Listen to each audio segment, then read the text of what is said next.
The story begins with a group of players battling a two-headed dragon as spectators go wild in the chat. Suddenly, Lucille arrives and uses her skill Roulette of the Gods, which activates a random skill, resulting in the activation of Nike, the goddess of victory divine punishment, killing one of the dragon heads. The players then attack, while Merlin summons a flame dragon that breathes fire, vaporizing the second head. The players celebrate their victory over the twin-headed dragon lord of the labyrinth. The protagonist Hien Wu is upset as he tries to negotiate for a higher payout for participating in the raid, but is rejected. Haikyuu tries to comfort him by pointing out that only 15 million out of 1.8 billion God Wars players can even make a living through raids. Hien Wu reflects that compared to other games, God Wars does not have an auto-targeting system, making it a more challenging but also more advantageous game for growth. He thinks back on his past as a well-known pitcher who was forced to retire due to an injury and how his lack of talent has made him feel pitiful. Hien Wu expressed his gratitude to Haikyuu and wished for him to succeed by putting in a lot of effort in leveling up. Haikyuu was pessimistic, pointing out that the game was already dominated by experienced players. Hien Wu nodded in agreement. Haikyuu then asked Hien Wu about his character, Midas, a mage character that he had been nurturing for 5 years and had spent all his savings on obtaining through a class card gacha. Hien Wu pledged not to repeat the same mistake as it was his only way to earn money for his family. As Hien Wu left, a truck nearly hit him, but a pole that the truck crashed into fell and electrocuted him as he lay on the ground. He cursed his lack of money and talent, but it turns out that this was the luckiest day of his life. In 2034, the highly anticipated virtual reality game, God Wars, was finally released. Its title indicated a conflict between gods, and within a few years of its launch, it had a significant impact on the sports, entertainment, and cultural landscape. The game amassed a massive user base of 1.8 billion players, and for some, playing God Wars became a source of income. Hien Wu woke up in the hospital to find out he had only suffered a minor burn and could be discharged after paying the bill. He was frustrated as he had narrowly avoided a truck crash, only to end up paying hospital bills when he was already short on money. When he arrived at home, he was unable to enter because his biometric data was unregistered. He swore to move when he had enough money and cursed the rental apartment. Hien Wu's niece, Hyerin, opened the door for him, and his brother, Yingtiwu, asked why he went to the hospital. Hien Wu assured him that nothing was wrong, blaming the door for being broken. But Tiwu informed him that the problem could not be with the system, as the device used the same biometric algorithm as the God Wars capsules. This news made Hien Wu anxious, and he rushed to a capsule cafe. After discovering he was unable to log in, Hien Wu tried to contact customer support, but his request was denied. This left him frustrated and confused as to why it wasn't working. He then remembered an accident he had recently experienced and wondered if that was the reason. Hien Wu was determined not to quit playing the online game God Wars as he needed to provide for his family and make money. He turned to his friend Haikyuu for help in setting up a new character and used a leftover character creation card to create a new avatar named Midas. The items in the game were incredibly expensive due to high demand from players who wanted a convenient life in the virtual world. However, Hien Wu knew it wouldn't be easy to make a name for himself as a seller of such items. He arrived at the first class selection, a type of lottery system, and remembered the large amount of money he spent to become a mage. Hien Wu understood that in a game where everything is based on chance, one had to be either born wealthy or incredibly lucky to succeed. When he reviewed the available options, he felt discouraged until he spotted the Archmage class in the corner and wondered if he was seeing things. He chose the Archmage class and was informed that the War Dragon had accepted him as its 82nd follower. To his surprise, he saw that he had been granted the legendary rank of Archmage, a class that the third-ranked player in God Wars, Asmo, had spent hundreds of thousands of dollars to obtain. Overwhelmed by this unexpected turn of events, Hien Wu decided to level up quickly and start raiding. As he began the tutorial, he came across a hidden quest to survive for 71 minutes, with the reward of a tutorial master title, which would increase all his stats by 10. Hien Wu was amazed at the plus 10 all stats bonus, as players typically only received 5 points per level up. Despite playing God Wars for 5 years, he had never heard of the tutorial master title within the community, leading him to believe that this was information that had not been discovered yet. He decided to record the tutorial and take advantage of this valuable secret information, as it would fetch a high price in a game where the only way to obtain a good class was through either money or luck. The players were disheartened upon encountering the orcs, but were told that they were not meant to be defeated. Hyenwu, who had already studied the orcs' movements from his 5 years of playing, noticed an icon over the orc's head and understood it was an aggression indicator. Many players were killed by the orcs, and some chose to die in order to skip the tutorial and enter the main game. Hyenwu realized that he could see the monster's status window and even the items they had, and felt confident in completing the hidden quest and earning the tutorial master title. After an hour of playing, Hyenwu was forcibly logged out due to his heart rate increasing too fast. He then watched a video of himself successfully completing the quest and was thrilled with his achievement.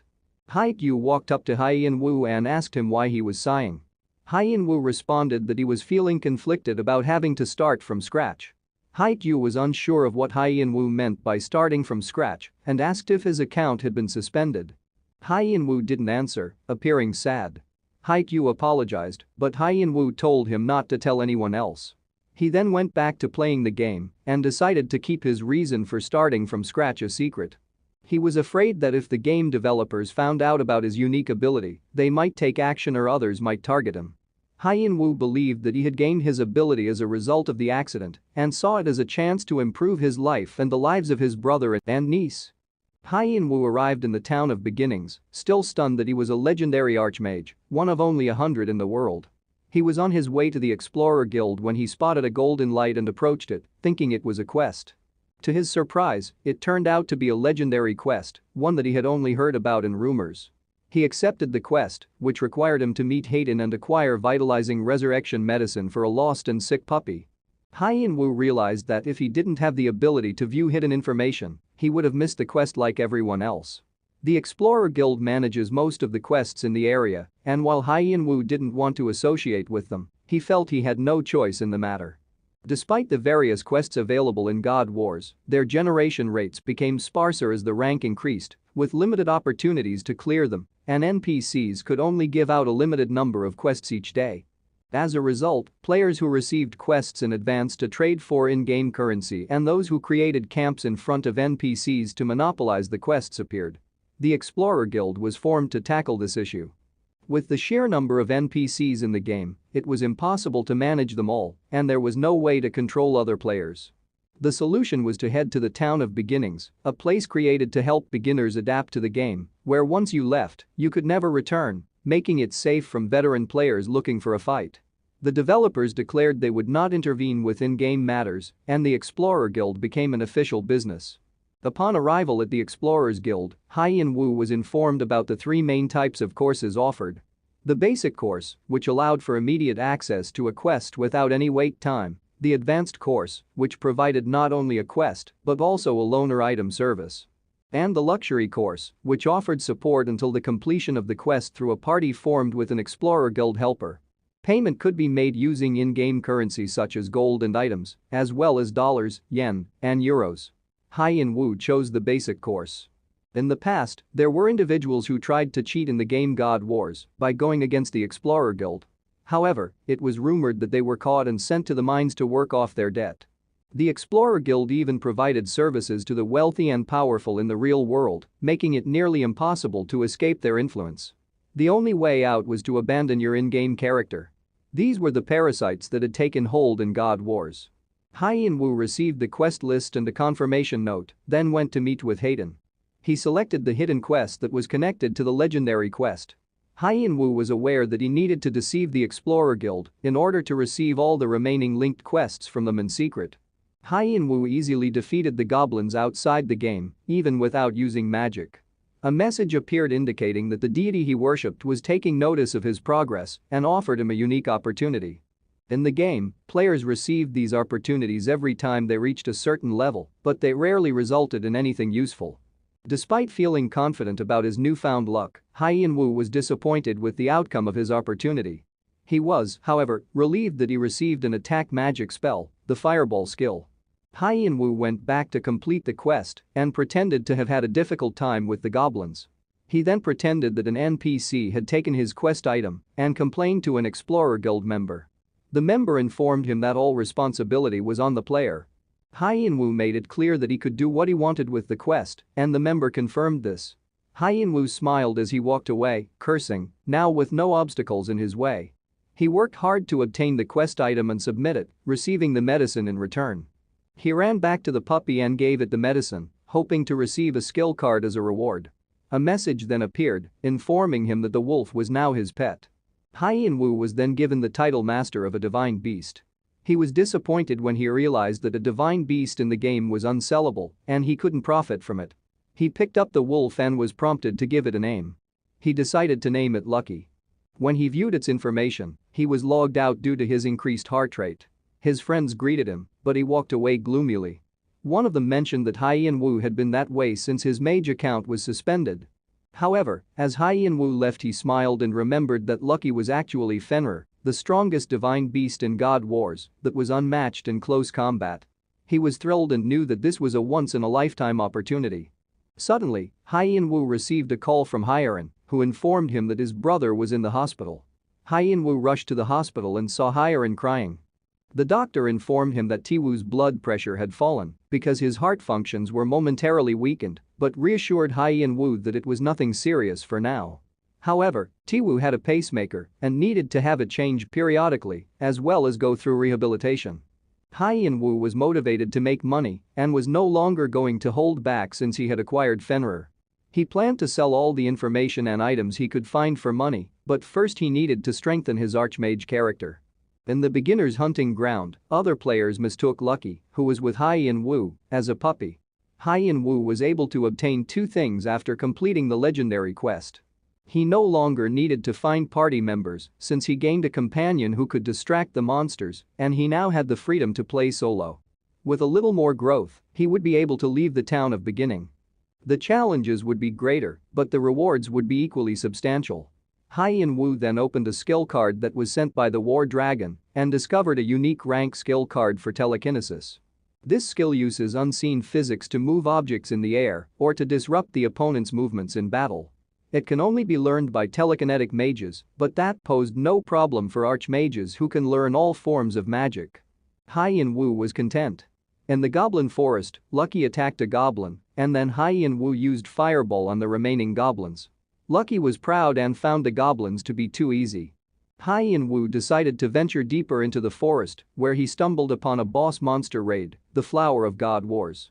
The rewards from these raids were substantial and exceeded expectations compared to killing regular field monsters. However, these boss monster raids were super difficult and only the top rankers were eligible to participate. They were often compared to a star in the sky, visible to everyone, but only reachable by a select few. The benefits from participating in God Wars included not only the items obtained through the raid, but also the ability to broadcast a hunt live, which resulted in astronomical earnings. Hyen-woo realized he still had a long way to go if he wanted to become a ranker and was initially going to report his discovery to the community in exchange for money. However, he hesitated and decided to take on the challenge himself after considering his family. Having already watched videos of the Champion Goblin's raids, Hyen-woo was familiar with its movements. He set a trap before the boss appeared, and when the Champion Goblin rushed to attack, Hyen-woo stepped back and made the monster step on the trap and fall into the hole. Then he threw oil on the monster and used Fireball. As the Champion Goblin attempted to climb out of the hole, it was attacked by Lucky. Its health decreased, causing its attack pattern to change, and it jumped out of the hole to attack Hyen-woo, but was intercepted by Lucky once again. Hyen-woo then finished off the monster with a Fireball. He and Lucky celebrated as he received the title of Champion Goblin Hunter. Hyen-woo regretfully realized he had not recorded the battle and missed out on the opportunity to earn money from it. They then noticed the drop from the Champion Goblin, which was the Champion Goblin mask. To Hyen-woo's surprise, he saw its high price, and though he wanted to wear it, he knew he had to sell it to cover his brother's medical bills and living expenses. Hyen-woo received a call from the insurance company about compensation for the electric shock, and he deposited the money into his account. The staff asked if he had acquired any valuable items, and it was revealed that Hyen-woo had told the insurance company that he suffered from anxiety after the accident, just thinking about trucks and poles. The insurance company told him he would be paid after confirming his medical visit, making Hyen-woo smile. Hyen-woo felt a twinge of guilt for accepting the insurance payout, but he needed the money for his family's expenses. So he focused on getting stronger in the game. As he entered the goblin forest, the goblins tried to protect themselves from Hai-In-Wu's fireballs by using shields, but he used a different skill, Ice Arrow, to break through the shields and continue attacking. With Lucky by his side, he felt secure. They continued to explore the forest and hunt goblins, but Hai-In-Wu longed for a unique item, not just basic equipment. However, his hopes were shattered when he stumbled upon a PK player kill group who was having fun capturing and killing other players. He heard a player scream as they were chased and killed by the PK group. The captured player threatened to tell their guild, but the PK group just laughed, saying they were using alternate characters, and due to the level restrictions, the player couldn't call for help. As the PK group harassed the player, Hai-In-Wu was watching them. They were known as civilian killers. They don't leave the town of beginning even after hitting level 12 and only massacre beginners with no experience. They're scums that waste time just because it's fun to torture others. But he realized that picking a fight with them at his current level would be a stupid thing to do. He turned to leave, but Lucky was angry. Hai-In-Wu then wondered if these players were stronger than the champion goblin. The PK group then saw more players and decided to attack, but he was hit with a fireball, surprising the other two PK players. Hai-In-Wu then arrived as he introduced himself as the Archmage streamer and bluffed the PK players that he was streaming. The other PK player was hit and was sent flying. The remaining PK player realized that Hai-In-Wu cast a fireball and now he's using an ice arrow. The only class that can handle 2 or more attributes is an Archmage and thought it was an alt of a rich guy. The PK player then tried to run away but was caught by Lucky. The PK player threatened Hai-In-Wu but didn't care and finished him off. After taking care of the PK players, Hai-In-Wu felt content and retrieved items from them. He obtained the champion goblin's armor and leather pants, unique items that activate a set effect when paired with the champion goblin's mask. Upon equipping the set items, he noticed a boost in all his stats by 25 points and an increase in damage to goblins by 10%. Upon checking his character information, he discovered that his intelligence had surpassed 100, something he only achieved after reaching level 15 with his previous character.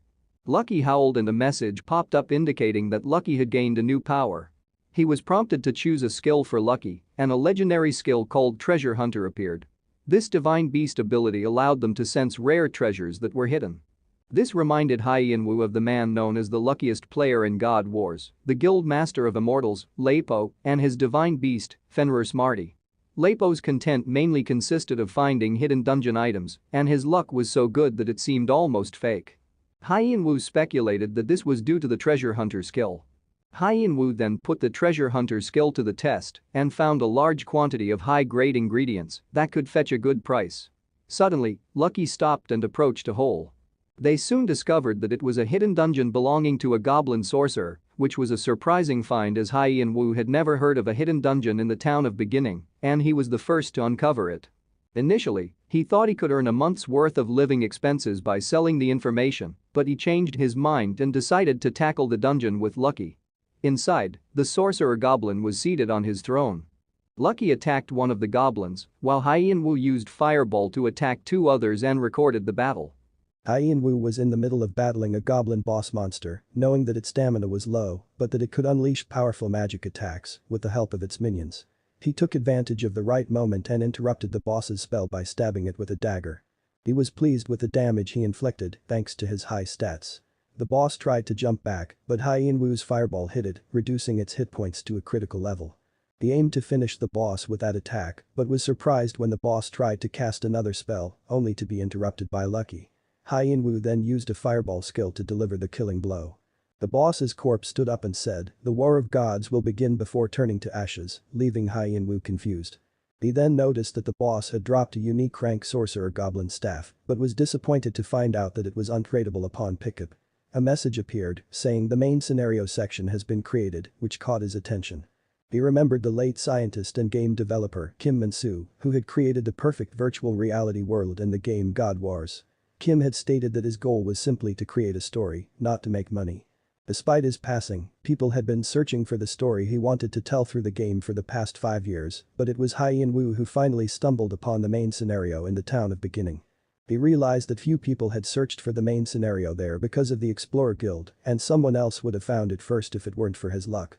Determined to go through it with Lucky, he used the opportunity given by the War Dragon to acquire a legendary skill rank, Polymorph, which allowed him to transform into creatures he had hunted. In the town of Beginning, Hien Wu was on the hunt for Yung, the NPC of the main scenario. Yung's house functioned like an instance dungeon, creating a separate area just for Hien Wu and eliminating the need to keep an eye out for the Explorer Guild. Upon entering, Yung greeted Hien Wu and he asked about the traces of the Nameless God, triggering the quest. Yung explained that the Nameless Gods were those who had lost in the War of Gods and were no longer considered gods, forgotten by the memories of people. Before losing all their power, it was said that they had left behind their legacy somewhere in the world. Yung asked Hien Wu if he wanted to know about the traces of the Nameless God, and upon confirming, Yung shared that he had tried to find the traces himself for a long time, but had failed. He believed Hien Wu would be different and gave him a ring, directing him to look for Sakhalin in Wiga's city. Hien Wu was excited to start the main scenario. Hien Wu was asked by Yung if he was ready to leave the town, and he eagerly agreed. He was then transported to Wiga's town. As he explored, he realized that the ring Yung had given him was incredibly powerful and had set effects, including one with an item called Sakhalin's ring. He couldn't help but wonder if he would receive more rewards like this as he progresses through the main scenario. Hien Wu eventually stumbled upon Sakhalin's house and entered, but was immediately threatened by Sakhalin for trespassing. However, Hien Wu showed her the ring given to him by Yung and cleared the quest. Sakhalin was unimpressed and told him that she wouldn't talk to someone who only caught goblins and that he needed to prove his worth. She then challenged him to hunt 10,000 orcs, and a message appeared saying that a new main scenario had been created. Despite feeling intimidated by the task, Hien Wu accepted and was kicked out of the house. He realized that it would take a long time to hunt 10,000 monsters, but he checked the quest and saw that he needed to hunt orcs to recover a fragment of a nameless god, which left him feeling confused. As Hien Wu observed a struggling party attempting to fight an orc, he realized that he needed to hunt orcs to acquire an item that it randomly drops. Since he was tasked by Sakhalin to catch 10,000 of them, this meant that the drop rate for the item was likely around 0.01%. However, since Hien Wu had the ability to see all hidden information, he only needed to find the orc holding onto the fragment. Unfortunately, the orc was already being hunted by the party that arrived before him, and Hien Wu didn't want to steal the monster from them. Suddenly, the party's tank was disconnected, leaving the remaining members in danger. Hien Wu saw this as an opportunity to attack the orc and record the situation. He intercepted the charging orc with a fireball and stated that he found a party in danger. The party then asked for his help, and Hien Wu reasoned that since they requested his aid, it was acceptable for him to attack and kill the orc. Hien Wu and Lucky started the attack, dealing significant damage to the orc. Although the orc charged and attacked, Hien Wu was able to dodge its attacks and finished it off with an ice arrow and a fireball. The party thanked him for his help, and Hien Wu thought of obtaining his quest item. Typically, in God Wars, the unspoken rule is that those who attack a monster first get priority on its drops, leaving Hien Wu with no priority to obtain the item. To avoid any potential conflict, Hien Wu acted like he was streaming. Hien Wu acted that the chat was telling him to loot the items from the orc. He replied that the party had priority and they allowed him to loot the items, reasoning that if it weren't for him, they would have been defeated. Hien Wu thanked them and smiled and looted the items. As one of the party members asked for his streamer name and offered to promote him to his friends. Hien Wu thought about his future streaming career and replied that his name was Archmage Streamer. Upon Hien Wu's return to Sakhalin, he presented her with a quest item, completing the quest and earning him a level up and a skill card reward. He received a unique rank passive skill called Long Tosses that enhances his magic attack damage based on the distance between him and his target. Hien Wu was pleased with the new skill and asked Sakhalin about the fragment. She explained that the trace of a nameless god was difficult to find because a barrier was set up to only allow former followers to approach the location. Hien Wu speculated that they would have to disguise themselves as followers to pass through the barrier, and Sakhalin confirmed his assumption. She then gave him a ring made from a shard of a nameless god, which would enable him to bypass the altar barrier. A notification popped up indicating a new mission had surfaced in the main storyline. Hien Wu was shocked with a legendary skill card reward. To earn a legendary skill card, Hien Wu must locate a secret altar in the fishy forest. Lucky accompanied him and led him to the altar's entrance. Upon reviewing the dungeon's details, Hien Wu discovered it was a legendary rank and required him to defeat the rotting orc. Knowing it would be a challenging fight, he opted to level up before returning. Hien Wu found a solitary orc and eliminated it using ice arrow and fireball, thus leveling up. Players soon spread rumors of a mage who massacres orcs in the fishy forest, dubbing him the One Combo Man and speculating he had wealthy parents due to his impressive skills as an archmage. Meanwhile, Hien Wu continued slaying orcs and defeated one that charged at him with a fireball, which helped him reach level 20. He accomplished this feat in only 4 days and was thrilled, reflecting that if it had happened 5 years ago, he would have surpassed the 10 great guilds. Upon checking his level up card, he hoped to acquire a legendary skill, but none had been useful since level 11. However, he was shocked to discover he received a legendary skill named Dragon's Dignity. It boosted the damage received by all targets within a specified range by 10%, with the range increasing based on the user's level. Hien Wu believed that every player who joined him in battle would receive a 10% attack boost, making him more useful than an average player by simply participating in a raid. He then returned to the secret altar entrance, wore the ring given to him by Sakhalin, and opened the dungeon's gate. Accompanied by Lucky, they battled their way through 22 orcs before arriving at the boss room. Upon entering, Hien Wu's stats decreased by 10% and he realized the rotting orc was an undead monster. He cursed upon noticing the boss's high HP. Although it was slow but durable, Hien Wu easily dodged its attacks, ran to create some distance, and began casting spells, noticing their little effect. He knew it would take a while to defeat the boss. After an exhausting battle, Hien Wu and Lucky emerged victorious, earning multiple titles and a rune. He then decided to return and collect his rewards. Sakhalin was impressed that Hien Wu finished the quest in a short time, and she then tossed a skill book to him. He tried to slow the quest's progress, but she continued to explain about the next quest. Hien Wu recalled what happened after he killed the rotting orc. He was checking the effects of the title he got, but suddenly the boss's corpse stood up and talked about a weapon that can end the myth. Sakhalin assumed that Hien Wu is interested in the weapon and promised to tell him if he did her a favor. He then received a main scenario quest requiring him to hunt the Slayer orc. He accepted the quest.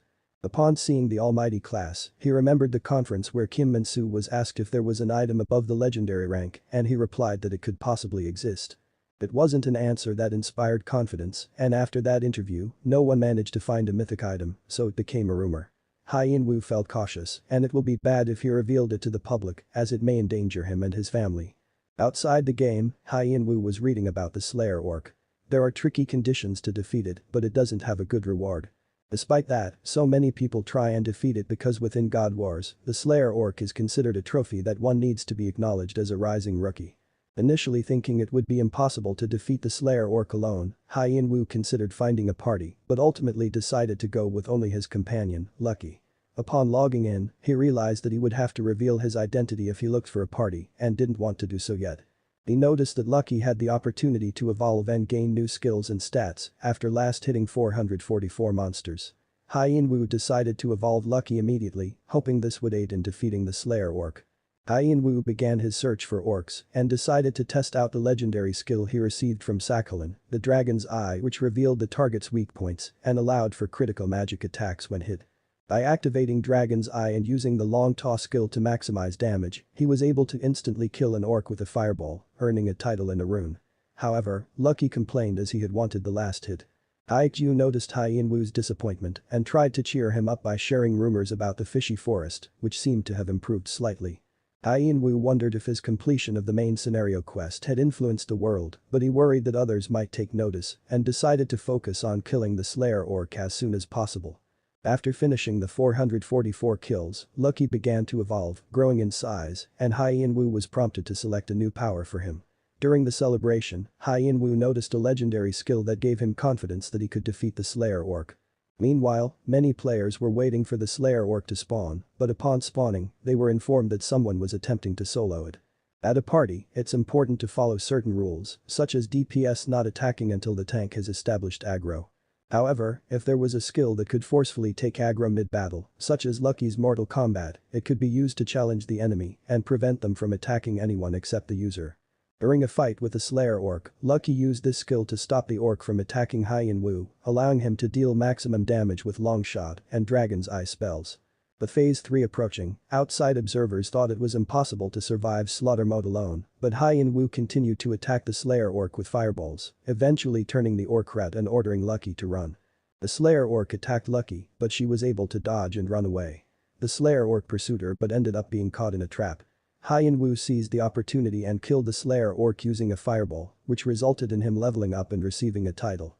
He returned to Sakhalin and received a reward called Sakhalin's Ring, which boosted all of his stats by 20, increased his attack damage by 5, and enhanced his HP and MP regen speed by 25%. However, the ring was untradeable. Hyen Wu was thrilled and showed Lucky his new reward.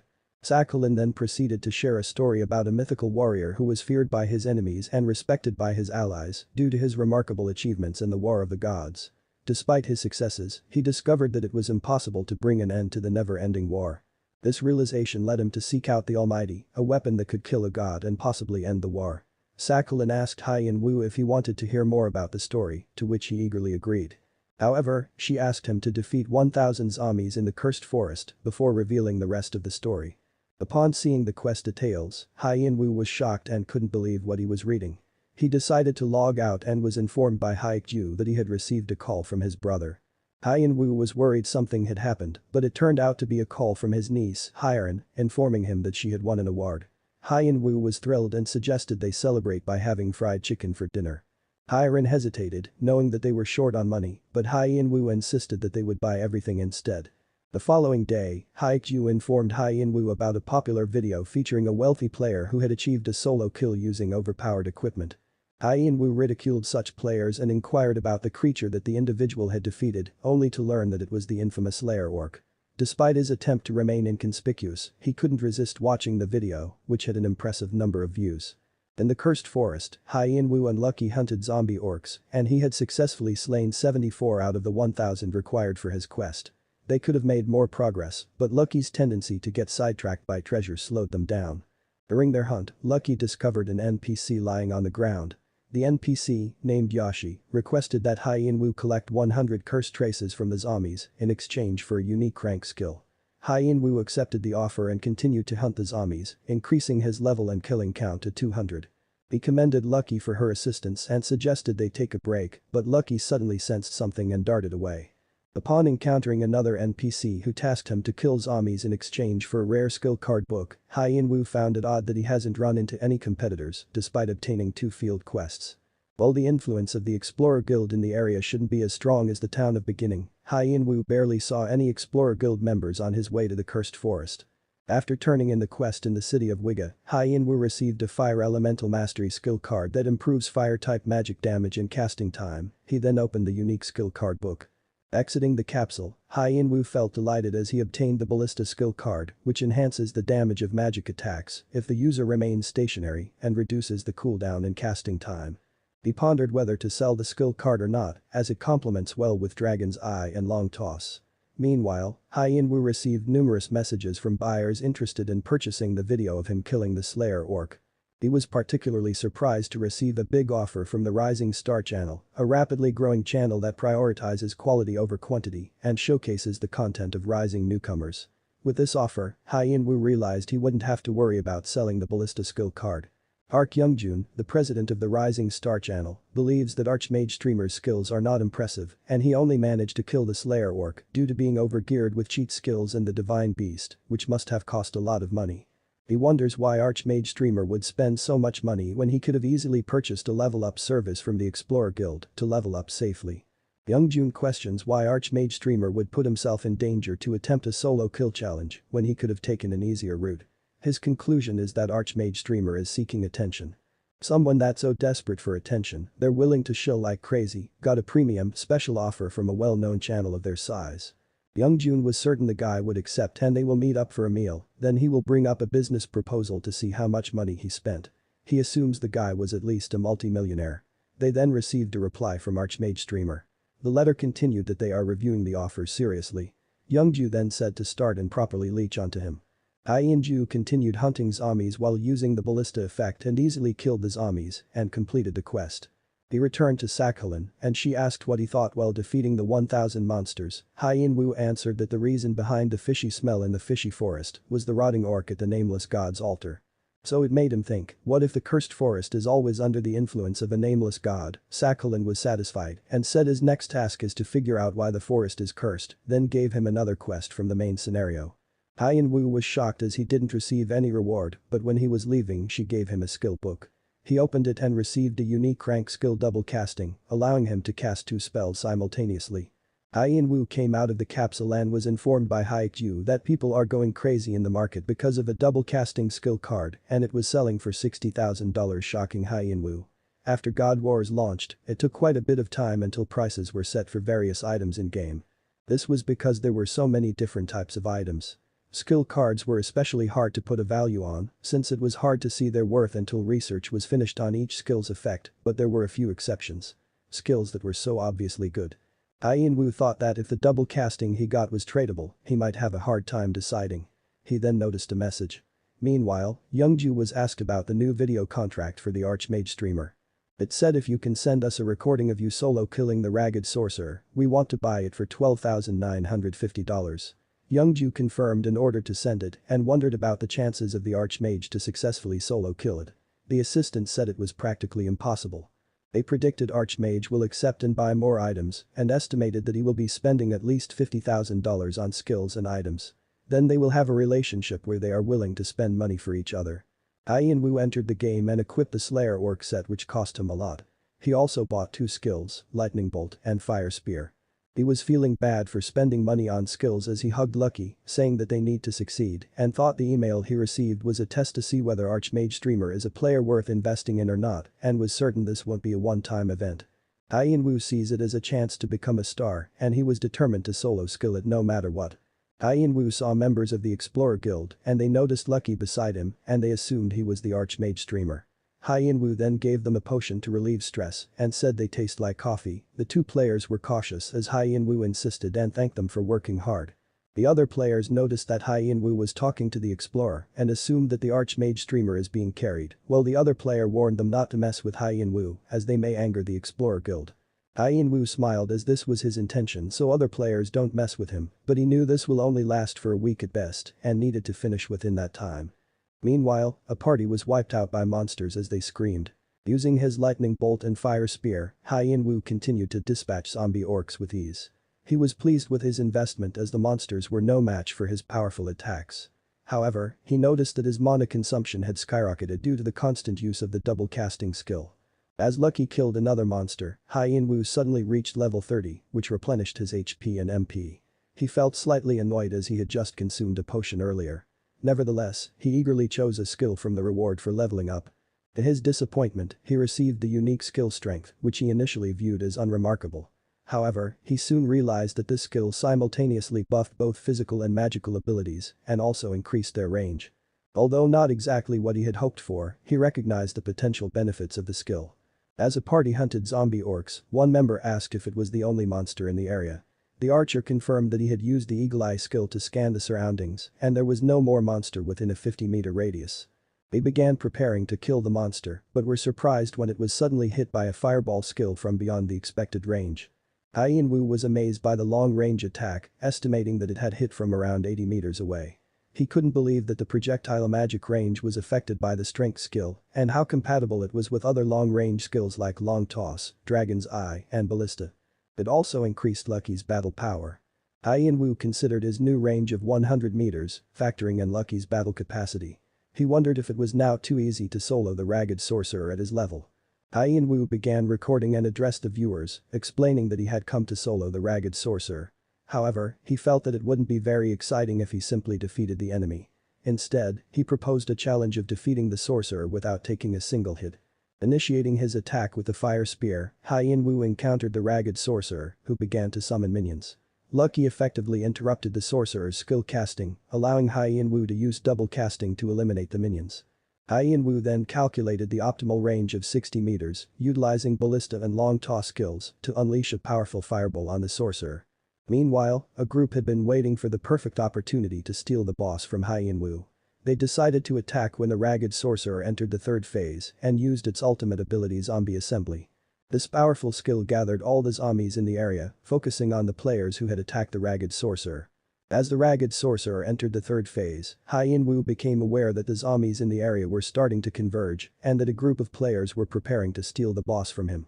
Addressing his viewers, Ian Wu announced that he had a secret weapon to reveal his 5th magic spell. The waiting group was taken aback when Ian Wu charged at the Ragged Sorcerer with an axe, killing it with no opportunity for them to launch a surprise attack. Addressing his viewers, Ian Wu asked for their thoughts on his ultimate move going mad with an axe while under the effects of a strength buff. He proudly declared that he had successfully solo killed the Ragged Sorcerer. Expressing his gratitude, Ian Wu thanked everyone for watching and gave a special shout out to the members of the Explorer Guild who had witnessed his victory. Upon hearing that the Explorer Guild had been watching, the group who had intended to steal from Hai Yin-woo quickly fled the scene. Hai Yin-woo then returned to Sakhalin and presented her with a cursed stone. In exchange, she rewarded him with her staff, which greatly impressed him with its impressive stats. Sakhalin observed that the shard was rejecting her mana and asked Hai Yin-woo if he knew what that meant. Hai Yin-woo suggested that it might be because the shard had an owner. Sakhalin confirmed and explained that it meant the shard was still connected to its original owner. She instructed Hai Yin-woo to travel to the Dorito mines and seek out the blacksmith, Zuga. Youngjun received a video from the BJ Archmage showcasing Hai Yin-woo's solo kill of the Ragged Sorcerer. He noted a statement from Hai Yin-woo in the video about wanting to see a good result, which he interpreted as a test for their group. Youngjun analyzed the video and compared it to a previous one featuring Hai Yin-woo's defeat of the Annihilator Orc. He observed that Hai Yin-woo had changed his item settings and added new skills, particularly the double casting skill which he considered significant. He also assumed that Hai Yin-woo was the one who purchased the skill from the market. He then ordered for the Annihilator Orc video to be re-edited with increased quality and more funds allocated for promotion. He believes that if their guest is someone with a wild nature, they should be treated in a similarly wild manner. Dorito Mines is a hunting field designed for mid-level players, specifically around level 40. However, since no field monster was created here, players must enter the instance dungeon that occurs periodically to level up. This creates a system where incompetent users unable to form a party will be left behind one by one. Even if they manage to find a party, there's a risk of exclusion if a 6-man party finds a dungeon that only 5 can enter. This can be sorrowful, but at the same time, Dorito Mine serves as a testing ground to differentiate between the skilled players among the numerous users of God Wars. Hai Yin-woo approached Zuga, introducing himself as an adventurer who had come to visit him by Lady Sakhalin's introduction. He explained that he needed to make a compass out of a cursed stone and had heard that Zuga could help him with it. Zuga was surprised to have a visitor and remarked on Sakhalin's unpleasant personality. Hai Yin-woo laughed and clarified that he had not experienced any trouble with her. Zuga presented Hai Yin-woo with a necklace made of soul metal, a material only found in the area that responded to specific magic set by the owner. Though Hai Yin-woo assumed he would have to mine the metal himself, Zuga shook his head and instead requested that Hai Yin-woo clear the dungeon 111 times so he could safely mine the metal. Hai Yin-woo was annoyed but decided to take on the challenge, recording the runs as solo content. While in the dungeon, Hai Yin-woo buffed and gave potions to his companion, Lucky, who had an evolution quest requiring him to kill 99 higher-level monsters. Hai Yin-woo was unsure if it was enough and kept his skill ready to assist Lucky. Lucky easily killed a kobold which relieved Hai Yin-woo. They continued their hunt. After a while, Lucky successfully completed his quest, he evolved, and Hai Yin-woo was asked to select Lucky's new powers. They obtained the legendary skill Extreme Speed, providing a temporary boost to his attack power and speed. Outside the dungeon, players wondered what Hai Yin-woo was doing as he was hugging Lucky. Hai Yin-woo was happy as it only took Lucky 9 seconds to kill a kobold miner. Lucky then located a hidden dungeon. It was a unique ranked dungeon that will reward him with a unique skill card book. They then entered the dungeon as Hai Yin-woo carried Lucky. After an hour since the Annihilator video was uploaded, Youngjun was informed by one of his staff about something they had found. The staff member asked if Youngjun had commissioned it and proceeded to show him a comment left by Asmo on the video. Asmo was curious about the staff used by the BJ Archmage. Asmo is a wealthy man, known to be one of the princes of Saudi Arabia, with a personal fortune exceeding 1 trillion won. He gained fame for his spending habits in God Wars, having spent $1 million to obtain the Archmage class. This made him well known as the man who has spent the most money in the game, and he became a collector of various assets within it, pioneering the testing of their performance. Asmo frequently tries out new items and skills for fun on his personal stream, creating unboxing content videos. The assistant questioned the truthfulness of an item that Asmo had seen for the first time in God Wars. Youngjun replied that it was possible since there were many unexplored things in the game. However, what mattered was Asmo's comment, "It's real." Youngjun questioned why someone as big as Asmo would casually leave a comment without purpose and suggested that Asmo's acquaintance or even BJ Archmage himself may have asked Asmo to verify the item's authenticity. Youngjun saw this as a business opportunity given the relationship between Asmo and BJ Archmage. Youngjun admitted that his previous theories about BJ Archmage were incorrect and that he was a much more significant figure than he had thought. He instructed his assistant to send another email to BJ Archmage, proposing a new video profit distribution ratio of 6/4, with them receiving the smaller share. When the assistant expressed concern that this would leave them with almost nothing, Youngjun reassured him that BJ Archmage would likely bring them a new item that would make it all worth it. After exiting the capsule, Hien-Woo felt confident that he could complete the dungeon swiftly. Haikyu informed him about the Annihilator Orc solo kill on the popular Rising Star channel, which was expected to surpass 1 million views. This news caught Hien-Woo off guard. Haikyu also mentioned that Asmo had left a comment on the video, expressing surprise at the unfamiliar item used. At that moment, Hien-Woo came to the realization that he had made a mistake. The Ragged Sorcerer's Staff is a valuable reward that can be obtained from the Ragged Sorcerer's Base, a hidden dungeon found in God Wars. This dungeon is exclusively attempted by young Hien-Woo, who receives the staff as a reward for completing the main scenario quest. Hien-Woo is feeling frustrated as he realizes that left clues for the main scenario quest someone must have reported it to Asmo.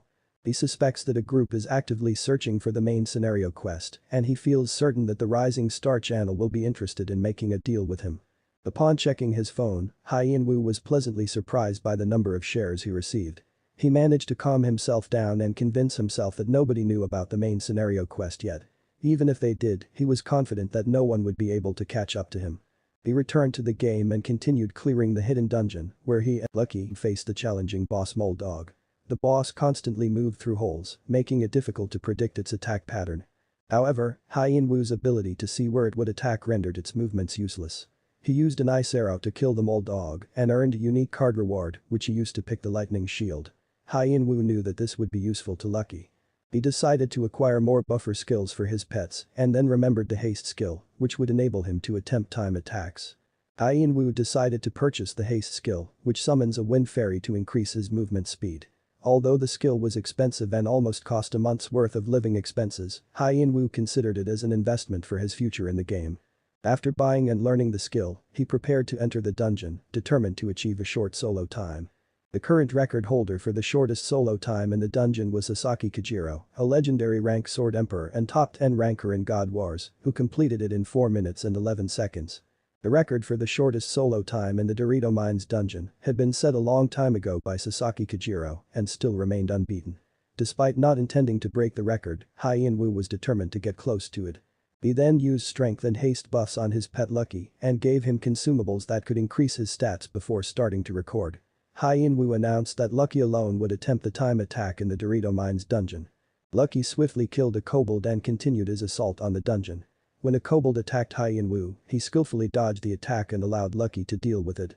Hien-Woo was impressed with the clear speed and noticed that the dungeon was already cleared, yet the quick attack timer had not yet ended, which lasted for 5 minutes. Meanwhile, outside the game, Haikyu had initially thought that Hien-Woo was unwell. However, Hien-Woo was simply excited because he had broken the record time and wondered how Rising Star would react to it. The assistant reported that the view and subscriber counts were doing well. However, Youngju expressed concerns about casting the real and potentially upsetting BJ Archmage. The assistant suggested that giving more of the income would be a loss for them and a win for the BJ Archmage. Despite this, Youngju was still worried about BJ Archmage's reaction. The assistant informed Youngju that BJ Archmage had already replied to their request. The assistant mentioned that there were 2 videos, one requested and the other seeming like a provocation. Hien-Woo came out of the capsule and wondered why there is no people around. He then saw them all looking at their phones, watching the video of him killing the Ragged Sorcerer. Haikyu informed that the new video of BJ Archmage is trending, and Asmo commented again asking about the ring BJ Archmage was wearing, making Hien-Woo worried as he knew Asmo is now paying attention to him. Hien-Woo is concerned about other players questioning where he is obtaining his items, particularly Asmo who has been commenting on his videos. He fears that the more attention he receives, the more risky his situation becomes. To avoid danger, Hien-Woo decides to leave his current location and head to the Dorito Mines. After logging into the game, Hien-Woo met with Zuga to complete the quest. Zuga had already finished creating the necklace by the time Sahelin arrived. Zuga called her over to add the missing piece, which turned out to be the cursed stone that Sahelin gave to him. With the cursed stone in place, the necklace began pointing northward. Zuga gave the completed necklace to Hien-Woo, who leveled up twice after finishing the quest. Hien-Woo decided to postpone opening the rewards and instead focused on finishing the quest. When he finally inspected the necklace's stats, he was shocked to find that it was not just a unique item, but was actually much better than a legendary item. Sahelin instructed Hien-Woo to follow the direction indicated by the necklace and uncover what was waiting for him there, regardless of any obstacles. Hien-Woo was given a new main scenario quest that required him to travel north to the swamp, and the reward for completing it was a non-tradable legendary skill card book. This news surprised him. Hien Wu opened the skill card book and was overjoyed to find the Guardian skill card. Youngju was informed that the video of Lucky's time attack had been finished editing. The assistant commented that the swordsman probably didn't realize that his record was broken by just one dog. Meanwhile, Youngju asked about the expected number of views the video would receive. The assistant estimated that it would be at least 2 million. Youngju was reviewing a section of the video where Hien Wu discussed the item he used, which had generated curiosity among viewers. Youngju predicted that the video would receive 10 million views. Hien Wu received the exclusive Archmage skill called Guardian, which allowed a defeated monster to follow his commands. Asmo also possessed the same skill. Despite Hien Wu's disbelief at receiving such a skill, he knew that its usage was limited due to its difficult conditions. The monster being turned into a Guardian should not have a significantly higher level than the player, and defeating 100 monsters in a certain amount of time was required. As a result, boss mobs and large monsters that only appeared in small numbers were almost impossible to convert into a Guardian. Asmo's Guardian was famous because Guardians could equip player items, even legendary ones. Asmo made his Guardian wear legendary items that were typically rare for normal players to acquire. Hien Wu made the decision to acquire a Guardian and use it as a tank so that Lucky could focus on dealing damage. Initially, he had planned to use the Summon Golem skill, but found it to be too expensive. He then buffed himself with strength and haste before exiting the dungeon. Unbeknownst to him, 3 individuals were watching him, questioning why someone would pay so much just to follow him. They then mocked Hien Wu as they believed he couldn't get away from them. However, they were surprised at Hien Wu's speed and were unable to keep up with him. After some time, Hien Wu and Lucky stopped, having lost the individuals following them. Hien Wu attributed his speed to the cursed necklace, which allowed him to escape pursuit without worry. Hien Wu patted Lucky and entered the swamp zone. On the Rising Star channel, people were watching the video of Lucky clearing the dungeon and breaking the time attack record, which surprised them. However, the video's last part caught their attention. Hien Wu mentioned that he had used some items previously that might raise questions about their origin, so he had prepared some new ones. He also offered to reveal all the items he had used so far to anyone who recognized one of them. Asmo left a comment on the video, stating that he did not know about the new item mentioned by Hien Wu. He advised Hien Wu to just reveal all the items he had used without any conditions. But then he sponsored the video with $10,000. The people watching have mixed reactions to the video, with some people being amazed, while others believed it was scripted. Meanwhile, Hien Wu sat down looking sick and went to the bathroom. But secretly he was excited after realizing how much money he had earned. He decided to use it to improve his content. Initially, he was considering buying the Golem summoning skill, but since he already had the Guardian skill, he wasn't in a hurry to get a tank. Instead, he debated whether to purchase a buff or a new spell. However, when he checked the price of the Golem summoning skill, he was surprised to see that it was being sold for a low price. Unfortunately, he was too late, as someone else had already purchased it. In the Rising Star office, Youngju was reflecting on their contribution to the Archmage streamer. When asked, the assistant mentioned that they had produced and uploaded a video on their channel. However, Youngju was concerned that this was not enough. He felt that the Archmage streamer was a significant figure in the industry, currently working on a scenario with Asmo, and that their company was simply a subcontractor that could be replaced at any time. Youngju believed that in order to maintain their contract with the Archmage streamer, they needed to show a higher level of sincerity. They needed to do more than just produce and upload a video. When asked about his plans, Youngju replied that they would be using bribes. The swamp hunting grounds are located north of the Dorito mines and are suitable for players who are at level 50 or higher. Many players struggle with this location due to the swamp and trees that are scattered throughout the entire map. The swamp is typically ankle deep, but it can sometimes be as deep as waist level, making it difficult for players to navigate. However, the slow movement effect also applies to the monsters in the area, which can make them easier to defeat. Hien Wu knew that the environment is extremely advantageous for casters like him. He used Fireball to kill the lizardmen approaching him. He found it easy to hunt them because of their slow speed. He was also careful not to get his new equipment dirty. It was the Ragged Sorcerer robe and boots. Lucky also complained about the conditions as Hien Wu comforted him. After a while they found the entrance to the hidden dungeon lizardman's nest. He needed to kill all of the lizardmen inside to clear the dungeon. Hien Wu cursed when he saw the number of monsters he needed to kill. He decided to increase his strength first and get his Guardian before taking on the dungeon. Hien Wu killed 100 lizardmen and used the Guardian skill. The lizardman stood up and noticed a question mark on its head. He then realized that Guardians have hidden quests as well. The quest that Hien Wu discovered was called Manifestation of Loyalty, and it involved the Guardian protecting its master from ordinary monsters for 33 minutes without moving. If the Guardian successfully completes the quest, its loyalty will increase to level 8. As a result, the Guardian's physical and combat skills will increase. Additionally, if the Guardian's loyalty increases to level 8, it will have the ability to engage in intimate conversations with its master. Ian Wu was surprised to discover that Guardians had a loyalty system. He then observed the Guardian fight a monster. And he became curious about how much stronger a Guardian could become if its loyalty increased. He ordered his Guardian to focus on defense and not attack while he and Lucky rested and observed. As the Guardian fought, Ian Wu couldn't help but wonder if other players would ever discover the conditions for raising Guardian's loyalty if they just played normally. Ian Wu realized that he was the first Archmage to learn about the loyalty system of the Guardian. After completing the loyalty quest, the Guardian reached level 8 and acquired a new skill. Ian Wu commanded the Guardian to retreat, but it killed the lizardman it was fighting instead. He was amazed at the difference in its performance with just one level increase. The Guardian then asked for a name, and Ian Wu named him Gold. Gold was pleased and requested a new command to prove his superiority over Lucky. Ian Wu was happy that Gold could communicate at that level, and he realized that Gold would be able to perform more complex commands with increasing loyalty. He also found the Guardian's skill to be more useful than he had initially thought. While Lucky and Gold glared at each other.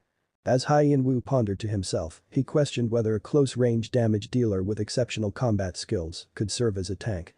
He considered the idea of forming a party with just 3 damage dealers and wished he had a golem skill to complete the team. He speculated that perhaps he could catch 2,000 in just 5 hours, but he would need to purchase the golem skill first. Ian Wu was abruptly awakened by his niece Hyarin, telling him to eat breakfast. He then saw a notification that Rising Star had gifted him with a golem summoning skill card. Excited by this news, he immediately left, promising Hyarin that they would have chicken for dinner. After realizing that the BJ Archmage may have knowledge about the main scenario quest, the manager of the Abyss Guild, Emma, contemplated sending someone to kill him. She then suggested a player who would take on the job for a reward of $10,000, Sniper Lola of the 7-Star Love Federation. As Ian Wu entered the game, he stared at the golem summoning skill card in awe. He felt a sense of gratitude towards Rising Star for gifting him the skill, and he knew that if he wanted them to continue supporting him, he needed to exceed their expectations. He considered solo killing the jeweled alligator, but he realized that it wouldn't be enough. He needed to do it in the shortest time possible. But before that, he decided to finish the hidden dungeon quest first. As he entered the hidden dungeon, Ian Wu began clearing out the monsters. After a while, he found himself with only one monster left to defeat. Reflecting on the situation, he realized that the hidden quest was increasing his stats at an incredible rate, particularly his strength stats, which were unusually high for a mage. Additionally, the summoned creatures helped to draw aggro away from him, allowing him to focus on long-range attacks. With this advantage, he could even target enemies from 100 meters away.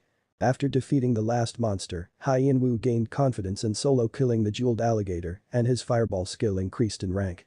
He managed to defeat all the lizardmen in 8 hours and praised the golem, but Gold complained that Lucky kept stealing the monsters from them. The necklace then led Ian Wu to a location where he found a dragon egg and wondered if it was a new mythic creature. He picked up the egg, excited to finish the quest and receive the legendary skill card book reward. Sniper Lola sees Ian Wu approaching and comments that it's natural for hunters to return to the city eventually, no matter how well they hide on the hunting grounds. He notes that in order to return to the city of Uyghur, he must pass through a certain path. She also saw Ian Wu accompanied by a beast and a guardian. She remarks that it's expected of a hunter who's worth $100,000. Using the legendary bow of Wega, the attacker fired an arrow at Ian Wu. However, Gold intervened and blocked the attack. Despite the ambush, Ian Wu remained calm and commented that a normal player would be flustered by an unexpected assassination attempt, but he had anticipated an attack. Lola was taken aback by Ian Wu's ability to anticipate and block the attack. Undeterred, she prepared to launch another attack, confident that Ian Wu's magic would not reach her. However, she was suddenly hit by a fireball that caught her off guard. Upon turning to face Ian Wu, she found him to be gone. Attempting to retreat, she was hit by another attack, which depleted her HP down to 20%. Lola was surprised by Ian Wu's impressive damage output. Lucky attacked and restrained her. Upon examining the attacker's ID, Ian Wu recognized her as the sub-character of 7 Stars Alliance's Sniper Lola. He remembered hunting with her on her previous account and wondered why she used an alternate account to track him down. Ian Wu realized that killing her could turn the powerful guild into his enemy. Ian Wu intervened and stopped Lucky and Gold from attacking. He then addressed her as Sniper Lola, which surprised her. She tried to deny it, but Ian Wu insisted and called out her character's name as Rail. Hien Wu then remarked that he didn't anticipate that hiding his identity from the drunkard would be so troublesome. Lola, taken aback, wondered to herself if Hien Wu knew the guild master. Oni is the guild master of the Seven Stars Alliance. He is notorious and dangerous, deterring average players from approaching him. However, those close to him refer to him as drunkard. Hien Wu accuses Lola of secretly receiving money from the guild to participate in PK part-time, which is against guild regulations. Lola knew she was in trouble, and if Hien Wu exposes her to the guild, she's finished. Lola apologizes and expresses her fear of being caught. Hien Wu then reveals that he also does not want to be discovered by the Seven Stars Alliance and offers to cover for her. Lola is relieved. Hien Wu requests something in return for sparing her life, and Lola asks if he will really keep their encounter a secret. Hien Wu assures her that he is trustworthy and will not reveal their meeting to anyone. She then offered her bow and sincerely apologized. After she left, Hien Wu laughed nervously as his bluff worked, as he only knows Dione from the rumors he heard. But he was glad to have obtained the Uyghur bow, which is known to have the best performance among the Uyghur weapon set and starts at a minimum value of $40,000. Hien Wu considered selling the Uyghur bow, but he didn't need the money and decided to use it instead. He acknowledged that mages don't typically use bows, but the fact that it was a Uyghur bow made him think differently. The Uyghur bow has a special skill called guidance that allows the user to set the first attack, and subsequently, all other attacks will automatically hit the target. However, Hien Wu faced a problem as he couldn't use the Uyghur bow and cane simultaneously, which would be inconvenient for him to switch between weapons. To solve this problem, he used his telekinesis skill to float the weapons around him. As Hien Wu and Lucky arrived in the city, they were quickly recognized by the crowd. However, they noticed that they were being escorted by NPC soldiers. Hien Wu was surprised and wondered why Wiga, the ruler of the city, was looking for him. He speculated that it might be related to the main scenario and decided to make the most of the situation. He thought that he might be the only player who had ever been escorted by Wiga's soldiers and was curious about the rumors that would circulate. Upon entering Wiga's mansion, Hien Wu and Lucky were greeted by Wiga and Sakhalin. Sakhalin asked about the dragon egg and Hien Wu presented it to her, receiving the legendary skill card book as a reward. However, as Hien Wu was about to hand over the egg to Sakhalin, Wiga intervened. Sakhalin questioned his involvement, but Wiga explained that he was impressed by Hien Wu's abilities and felt it was unnecessary to rely on others when they had someone as capable as him. Hien Wu expressed his gratitude for the recognition. Wiga then told Hien Wu to continue the research on the dragon egg. Hien Wu realized that Sakhalin had originally intended to keep the egg and research it herself, but Wiga wanted Hien Wu to have it instead. This made Hien Wu realize that even the NPCs had their own scenarios and plans. Hien Wu replied confidently that he would not let Wiga down. However, Wiga remarked that Sakhalin didn't seem to trust him fully, so he suggested a test to see if Hien Wu was capable of protecting the dragon egg. He instructed Hien Wu to go to the marsh and kill its ruler as a test of his abilities. Hien Wu received a main scenario quest that required him to kill the beach-welled crocodile and discovered a hidden reward of Wiga's white staff if he solo killed the monster. He was surprised by the reward. When asked if he was ready, he confidently agreed to proceed with the quest. Hien Wu then opened the legendary skill card book and hoped to get the mana recovery skill. He saw the draconic mana skill, which increases his mana recovery greatly, and was pleased, but Lucky shook his head and pointed to another skill, the draconic overheat. The booster skill that goes by the nickname Draconic Fever Time, which is famous because of Asmo. He offered $1 million to anyone who could give him this skill on eBay, and although it has never been officially traded on the site, the skill became his trademark and one of the greatest skills for the Archmage class. It is unclear whether Asmo obtained the skill by purchasing it or by other means. The short and powerful skill was made for boss raids and requires a lot of mana recovery. Hien Wu realized that even if he sold his house, he wouldn't be able to afford the Draconic Overheat skill. So he decided to choose this skill. Haikyuu informed Hien Wu about BJ Archmage's quest, mentioning that he plans to take over the city and become its ruler. Hien Wu, thinking to himself, preferred that people like Haikyuu spread rumors, but he was concerned about those who act on their thoughts. Strange powers had been targeting him, and he anticipated disturbances during his solo raid on the bejeweled crocodile.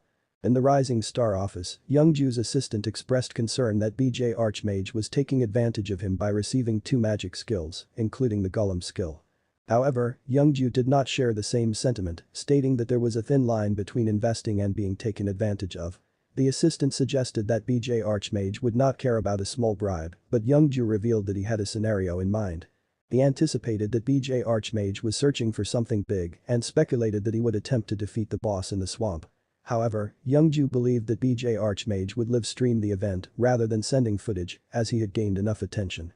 Youngju was notified that an email had been received from BJ Archmage asking if he could live stream from their channel. Youngju was pleased that his prediction had been correct and gave a thumbs up. He then instructed his team to prepare for the live stream. Ian-Woo was looking at the fire and wind arrow skill that he received from the Rising Star channel and recognized that they were supporting him as their main headliner. Thus, he believed that it was time to begin a live stream. Live streaming has been the most popular content since the release of God Wars. However, snipers could potentially interrupt and spoil the stream. As a result, boss raids were typically done off-stream, except for the top 10 guilds. These guilds would confront and punish snipers in front of tens of thousands of viewers as a means of deterring others from doing the same thing. Hyen-Woo noticed that 2 people were following him since he entered the swamp and realized that there were many people trying to kill him. Despite this, he decided to continue on his quest and made up his mind to show them that they had nothing to gain by targeting him. All video content in God Wars can only be broadcast via WarsTube. Most players had no issues with this, not because they had great affection for the game, but because it was very easy to broadcast via WarsTube. WarsTube and God Wars are very well connected, making it easy to start streaming with just one touch. Ian-Woo accessed the Rising Star channel and saw that the chat was up with only 3 people present: himself, the moderator, and a user named Watton, who introduced himself as the CEO of the Rising Star channel. Watton told Hyen-Woo that he could start the stream whenever he was ready. Hyen-Woo started the stream and was amazed by how quickly he reached 1,000 viewers. He introduced himself to the chat while they praised Lucky. Hyen-Woo then announced his plan to take down the Beachweld crocodile and beat the current record of 10 minutes and 32 seconds with his party of 4. He was determined to make it a challenging and exciting stream. The chat expressed their doubts as they knew snipers will come and interrupt Hyen-Woo during the battle, but he was already aware of a few people around him as he prepared for the fight. The Beachweld crocodile is a boss with a body length over 10 meters and jewels on its back. It is also known as the stoplight due to the color change of its jewels during its phase changes. When you reduce his HP to 30%, the boss enters phase 2, and every minute the color of the jewel changes. When the jewel turns black, the boss activates his swamp dive skill, which is the most challenging phase, and you can't deal damage to him while he regenerates HP. Hyen-Woo knew that matching the timing of the color change and bursting it is the standard method. The boss emerges and Hyen-Woo activated the draconic overheat. After learning that Lola had failed, Emma speculated that Asmo might be sponsoring BJ Archmage and expressed surprise at how easily Lola was defeated. Emma then revealed that she had put a bounty on BJ Archmage's head and to keep tabs on him in order to limit his actions. She was then notified that BJ Archmage's live stream has started. The viewers were surprised when they witnessed Hyen-Woo employing the draconic overheat ability and Uyghur's bow. He initiated the Dragon's Eye skill, unleashed a fire arrow, and directed it towards the bejeweled crocodile. In the subsequent attack, he triggered the ballista skill and launched a barrage of skills at the boss monster. The golem then moved up and intercepted the boss. Although it was preferable to conserve mana and use it strategically in response to the boss's phase changes under normal circumstances, Hyen-Woo was aware that there were no other enemies present in the vicinity aside from the bejeweled crocodile. The players who had intended to attack Hyen-Woo were surprised to witness him inflicting significant damage to the boss single-handedly. A PK player speculated that Hyen-Woo might have deployed bodyguards among the PK criminals, which could explain why he had been using a significant amount of mana from the start. The player considered that Hyen-Woo's reputed wealth made this possibility even more likely. The PK players were taken aback when the jewels of the boss monster abruptly turned black, just 1 minute into the battle. Despite their surprise, they chose to bide their time, as they were wary of the possibility of being attacked by Hyen-Woo's bodyguards. Gold and Lucky launched an attack on the boss monster as the chat cheered them on. Meanwhile, Hyen-Woo continued to relentlessly assault the boss.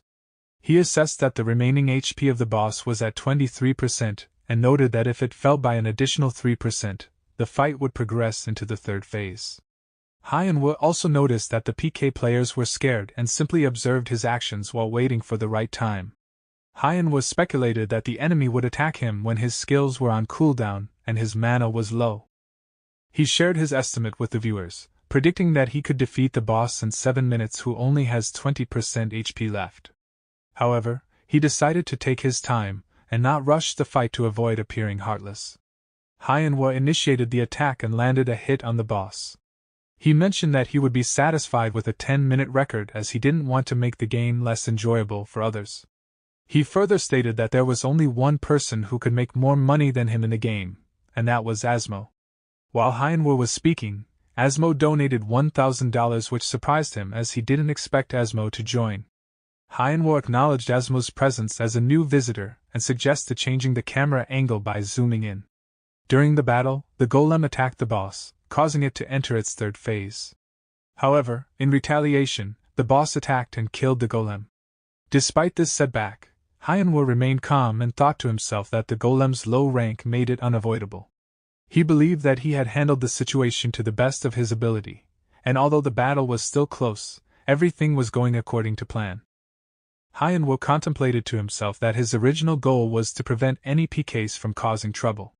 He realized that the best approach would be to strategize and create circumstances that would prevent them from fighting. The PK players were hesitant to engage in an attack because they feared that the boss might kill them. However, the boss singled out ManhwaRecap as its target, but Lucky utilized his skills to divert its attention towards himself. Taking advantage of the situation, ManhwaRecap activated his Draconic Overheat ability and launched an attack on the boss. The boss was unable to withstand the assault and died before it could reach Lucky. As a result, ManhwaRecap completed his quest and leveled up, while the audience was content and the viewer count reached 30k. Asmo donated $10,000, causing a frenzy in the chat. The PK players suspected that ManhwaRecap and Asmo had planned the donation and decided to retreat to avoid embarrassment. ManhwaRecap contemplated on how to impress the president, and then disclosed that he will be broadcasting on the Rising Star channel later before ending the stream. The Rising Star office staff was delighted as they managed to attract 45k viewers. Youngju was also content and comprehended ManhwaRecap's message, that all future broadcasts would only be on the Rising Star channel. Youngju contemplated that they have established a mutually beneficial relationship with BJ Archmage, which would result in a win-win situation. However, he realized that if they only focus on immediate profits, ManhwaRecap might not sustain the relationship in the long term. Therefore, he pondered on finding something that would appeal to ManhwaRecap's interests. The players in the city were engaged in a discussion about BJ Archmage when they noticed him heading towards Uyghur's mansion. ManhwaRecap was relieved that his plan has gone smoothly. However, he realized that a single mistake could have ruined everything, including the broadcast. ManhwaRecap addressed the crowd and expressed his gratitude for their support during the broadcast. He acknowledged that he had received several offers from various channels, but he clarified that, for the time being, he would exclusively broadcast and upload videos through the Rising Star channel. The crowd seemed uninterested as ManhwaRecap spoke. However, he already knew that they didn't come all the way there for that. Instead, his aim is to impress the president of the Rising Star channel. ManhwaRecap believed that expressing his respect for the company would help him establish a good relationship with the president, even if it didn't sound special. ManhwaRecap addressed the crowd and hinted that he had something even more interesting to share. He revealed that he would soon be receiving a reward, which was Uyghur's white cane. This announcement confused the audience, as they were only aware of Uyghur's cane. Uyghur's cane is a highly valued item that is part of the Uyghur weapon set and is worth well over $30,000. It is considered a legendary item and is rarely available for purchase. As a result, average-level mages can only dream to obtain it. ManhwaRecap stated that in God Wars, no one had ever seen the item before, making it its debut. He announced that he would be showcasing the item's performance and features through the Rising Star channel. Emma asked Jackie if he had ever met Park Young-jun from the Rising Star channel, who was from the Wharton School. Jackie confirmed that he knew Park Young-jun as they were colleagues in Wharton School. Emma suggested that they approach Rising Star to dig up information about BJ Archmage, but Jackie hesitated and shared that Park Young-jun was different back in their Wharton School days. He explained that Park was exceptionally skilled at recognizing people's talents, and had even sponsored the Archmage before he became famous. Therefore, approaching him ambiguously would not yield any information. Emma thought to herself that the Archmage must have some information about the scenario, but she needed to figure out how to extract it. She felt responsible for ensuring that BJ Archmage did not go on a rampage alone and that the scenario did not end up in the hands of someone who did not understand its value. She then called someone called Merlin and asked to meet up to talk about the situation. Uyghur commended ManhwaRecap for defeating the boss by himself. ManhwaRecap learned from Uyghur that Sakhaline had left everything to him and had gone home. Wega expressed his desire to give something to Hyanwa, as he was the one who worked hard for the well-being of the city.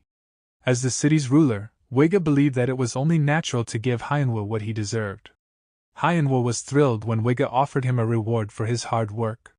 However, he was confused when Wega handed him Wygar's cane instead of the expected white cane. Wega then transformed the appearance of the staff, turning it into Wygar's white cane. Hyanwa learned that the cane could increase the number of spells he could cast simultaneously by one, making it a valuable tool for his future battles.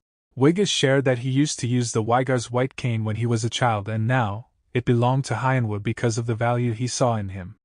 He then asked Hyanwa if he would be willing to hear his request.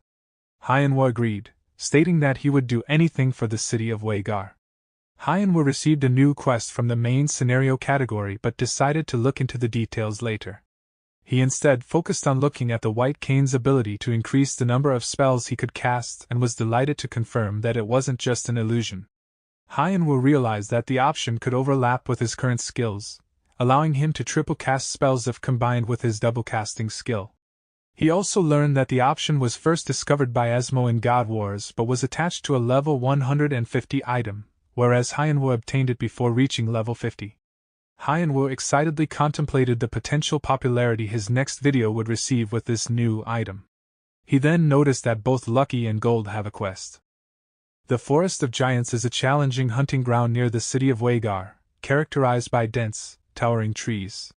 The forest is considered the most difficult in the area, and those who complete the quest here are able to progress to the next location. As a result, it is also referred to as the Graduation Forest. Hyanwa knows that they will be leaving the city of Wygar after completing the quest in the Forest of Giants. The next destination is the Kingdom of Tunga, which is only accessible through warp magic. Once they leave, it will be challenging to return due to the balance system in place that prevents higher-level players from interfering with lower-level hunting grounds. Hyanwa wanted to be fully prepared as they may encounter high-level users once they arrive in the Kingdom of Tunga. Hyanwa felt relieved when Gold and Lucky's quest appeared before they used the warp, but his relief was short-lived as he discovered the conditions they had to fulfill to complete it. To finish the quest, Lucky had to slay 5,678 monsters that were above his level, and Gold had to hunt down 5,555 monsters, leaving Hyanwa feeling frustrated. Tgar is the boss monster of the Forest of Giants, which appears as a medium-sized monster with a height of 3 to 4 meters. It has the ability to camouflage itself as a normal tree, making it difficult to distinguish from its surroundings. Hyanwa expresses concern over catching 5,000 monsters, given the small population of medium-sized creatures, and the added pressure of a live stream about Wygar's White Cane. Hyanwa decided to start the main quest, which involves finding Tamaru, and rewards him with a rare skill card book. As he walked, he witnessed a party shoot a fruit down from a tree, only for the tree to suddenly come to life and attack them. Their tank struggles to fend off the attack, while the rest of the party complains about their dislike for the Forest of Giants. Hyanwa reflects that his ability to see hidden information is akin to a cheat, as it allows him to easily identify camouflaged Tgar trees, avoiding the fate of the party who was attacked by the tree. He realizes that his ability gives him a significant advantage in navigating the Forest of Giants. As Hyanwa continues on his quest to find Tamaru, an elf suddenly appears before him, introducing himself as Tamaru. Tamaru mentions that he has already heard of Hyanwa, and compliments him on his abilities, referencing Wygar as a talented individual. However, Hyanwa humbly dismisses Tamaru's praise, to which Tamaru reassures him that his ability to locate Tamaru amidst the dangers of the Forest of Giants is proof of his capabilities. Tamaru then gave him the rare skill book reward and told him to follow. As Hyanwa followed Tamaru, he obtained several titles, including one that was typically only available in higher-level areas. This particular title increased his intelligence by 15 points. Hyanwa was content with his progress and felt satisfied with the rewards he had received. Tamaru asks Hyanwa if he knows about Tgars, to which Hyanwa responds that they are monsters that disguise themselves as trees. However, Tamaru explains that Tgars are not monsters disguised as trees, but rather, through some unknown and strange power, trees are turning into monsters. Additionally, Tamaru mentions that variants of Tgars have begun to appear, which are splintered monsters that he has never seen before. Hyanwa realizes that this must be why the quest is called the Wild Forest. and believes that the unknown power must refer to the power of the nameless god. ManhwaRecap asks Tamaru how many Tkars there will be if a mutated Tkar splits, to which Tamaru explains that there was a case where it split into more than 10. However, he also mentions that the more a Tkar splits, the smaller it becomes, and it is a troublesome task. Tamaru urges ManhwaRecap to take care of the mutated Tkars before their numbers increase, and informs him that over 500 of them have been isolated within the inner areas of the forest. ManhwaRecap was assigned the main scenario quest to eradicate all the mutated Tkars in the wild forest region. He felt pleased as he hadn't anticipated that he could hunt down 5,000 creatures with ease, and he accepted the quest happily. In the Rising Star office, the assistant informed CEO Park that they had purchased 3 of the mentioned skills. During the conversation, the assistant mentioned rumors circulating in the Secretary Association about the Abyss Guild investigating BJ Archmage's background. Young Jun was surprised by this news and commented on how BJ Archmage must be a bigger player than previously thought. Young Jun received a call from Jackie, who asked about BJ Archmage. Young Jun wondered if Jackie had joined the Abyss Guild, as it was the only reason for such a large guild to keep an eye on BJ Archmage. However, he acknowledged that BJ Archmage's actions were on a different level compared to other players, despite not being a member of any of the top 10 guilds. Despite this, he carried the burden of being the talk of the town. Young Jun declined to provide any information and apologized, stating that it was private.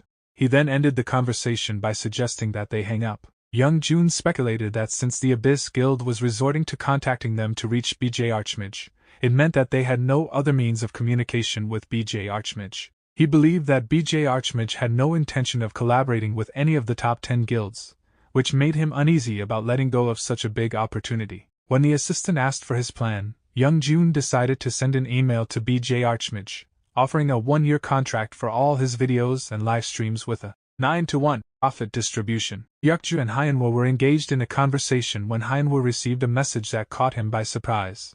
He quickly logged into the game and checked the 3 skills sent by Rising Star. ManhwaRecap noted that he received the same skills again, but noticed that the email contained details that seemed to pressure him into revealing the true identity of Weigar's White Cane. Realizing this, ManhwaRecap felt compelled to comply with the demand. ManhwaRecap began a live stream and thought to himself that Weigar's White Cane was a unique item that had never before been seen in God Wars. He also contemplated using the cane to hunt a monster that had never been seen before in God Wars, and that this event would be streamed live as well. As the stream began, the chat was already buzzing with excitement.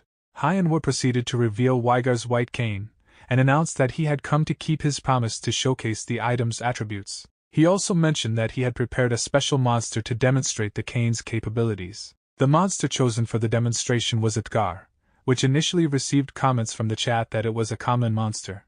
However, to everyone's surprise, the Tkar suddenly broke apart into multiple monsters. ManhwaRecap then informed the viewers that he would not be able to respond to chat messages for a while, as he would be focusing on casting skills. ManhwaRecap proceeded to cast 3 skills, which surprised the viewers. After successfully completing the attribute verification process, he asked if there was anything else that needed explaining. He then mentioned that since he had revealed all the attributes of the new weapon, he was thinking of ending the live stream. The viewers expressed their interest in seeing some mob hunting, which caused ManhwaRecap to reconsider ending the stream. He obliged the viewers and started attacking a splintered Tkar.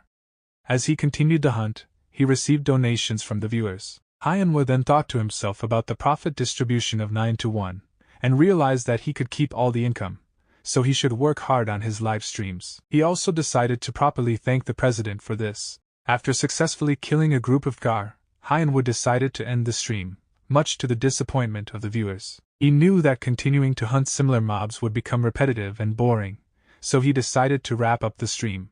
He promised to the viewers that he will show more hunting videos on the Rising Star channel and ended the stream. After the live stream ended, Young Jun suggested sending a message to ManhwaRecap to commend him on his excellent performance. The assistant then asked if Young Jun had anticipated the content of the live stream, which featured a new weapon and a new monster. Young Jun confirmed that he had predicted the content, which was why he had offered ManhwaRecap a 9-to-1 profit distribution. Young Jun weighed the potential of ManhwaRecap, and how he saw him as a real talent with the ability to become a brilliant star, especially since the Abyss Guild was interested in him. When asked about why the live stream ended early, Young Jun explained that ManhwaRecap ended it because Asmo didn't show up, and there was no need to prolong the stream without anyone to spice things up. He expressed the need to edit the stream and move on, as they would be sharing their joy and sorrow with BJ Archmage for the next year. As Hyanwo continued hunting monsters, the people are engaged in a discussion about BJ Archmage's recent stream. Hyanwo pondered whether the stream had caused any reactions, considering how popular it had become. He assumed that even the top guilds must be feeling nervous about it, and that more PKs were being sent out than before. While Hyanwo was engaged in combat and slaying a monster, he noticed that his pet, Gold, had completed a quest, which had increased its loyalty and also granted it a new ability. Hyanwo immediately directed Gold's attention back to the battle, and at the same time, Lucky also charged forward to join in. With Hyanwo casting a lightning bolt and Lucky dealing the finishing blow, they successfully defeated the monster, which also completed Lucky's evolution quest. While Hyanwo leveled up to 50 and received a skill card book. Excitement filled Hyanwo as he prepared to unlock 3 new skills for himself and his companions. Starting with Gold, he successfully obtained the Giantization skill, which allowed him to enlarge his body and enhance his attack and defense capabilities. Hyanwo knew that this skill was usually reserved for top-class tanks, and suggested that Gold may be the only guardian with this skill. Hyanwo realized that not only was Giantization a valuable skill, but loyalty was also a crucial aspect for guardians. He acknowledged that this information was unique and only known to him in God Wars. Hyanwo then considered the potential impact of revealing this information through a broadcast, as he believed that it would cause the number of views to skyrocket. Hyanwo proceeded to choose a skill for Lucky and successfully obtained Cheers of War, also known as the War Howling skill. This skill had gained notoriety in the God Wars community after being used in a fierce guild battle as a large-scale buff that improved the stats of all party members. The owner of the legendary beast Smarty, Rappo of the Immortal Guild, was the first to unveil this skill during the battle, which resulted in an overwhelming victory for his guild. Hyanwo couldn't help but feel satisfied with how smoothly everything was going. He thought to himself that a legendary card might even come out for him with this kind of luck. Hyanwo cheered to the possibility of 3 legendary cards in a row. Hyanwo opened a skill book and saw a unique skill called Fire Step that burns the ground where he steps. He thinks it would be useful against PK players, but it consumes too much mana and he can't use it yet because he still relies on mana potions for recovery. He realizes he needs a mana recovery skill and is willing to spend money on auctions to acquire one. He then saw Tamaru arrive, which praised him for exterminating all the mutated Tgars and gave him a unique skill book as a reward. Hyanwo is excited about the possibility of getting a unique grade skill card, but decides not to get his hopes up too high. He knows that even though he can see the content of the cards, the skill card he gets from a skill book is still randomly selected. Upon opening the skill book, Hyanwo discovered the Mana Recovery Field skill, which reduces mana consumption as long as the user is not moving.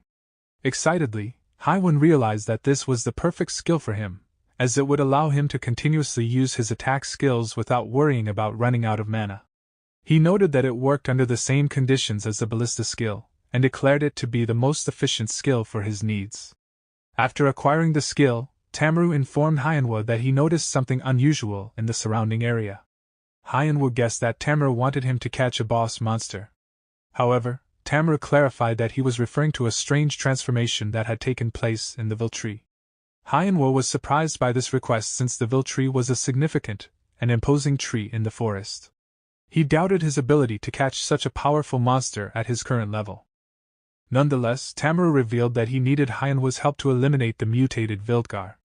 Hyanwo was given the main scenario quest to destroy Viltgar, a mutated Viltree. However, he was doubtful of his abilities as he was only at level 50 and the size of Viltgar required at least a party of 10 pro-level players. He thought to himself that without his cheat grade ability, he would not be able to handle this alone. Hyanwo is considering whether the Mana Recovery Field skill will allow him to worry less about mana. However, he realizes that he will still need mana recovery potions and the money to buy them. While walking outside, Hyanwo realizes that he has been spending too much money recently and his preparation budget is insufficient.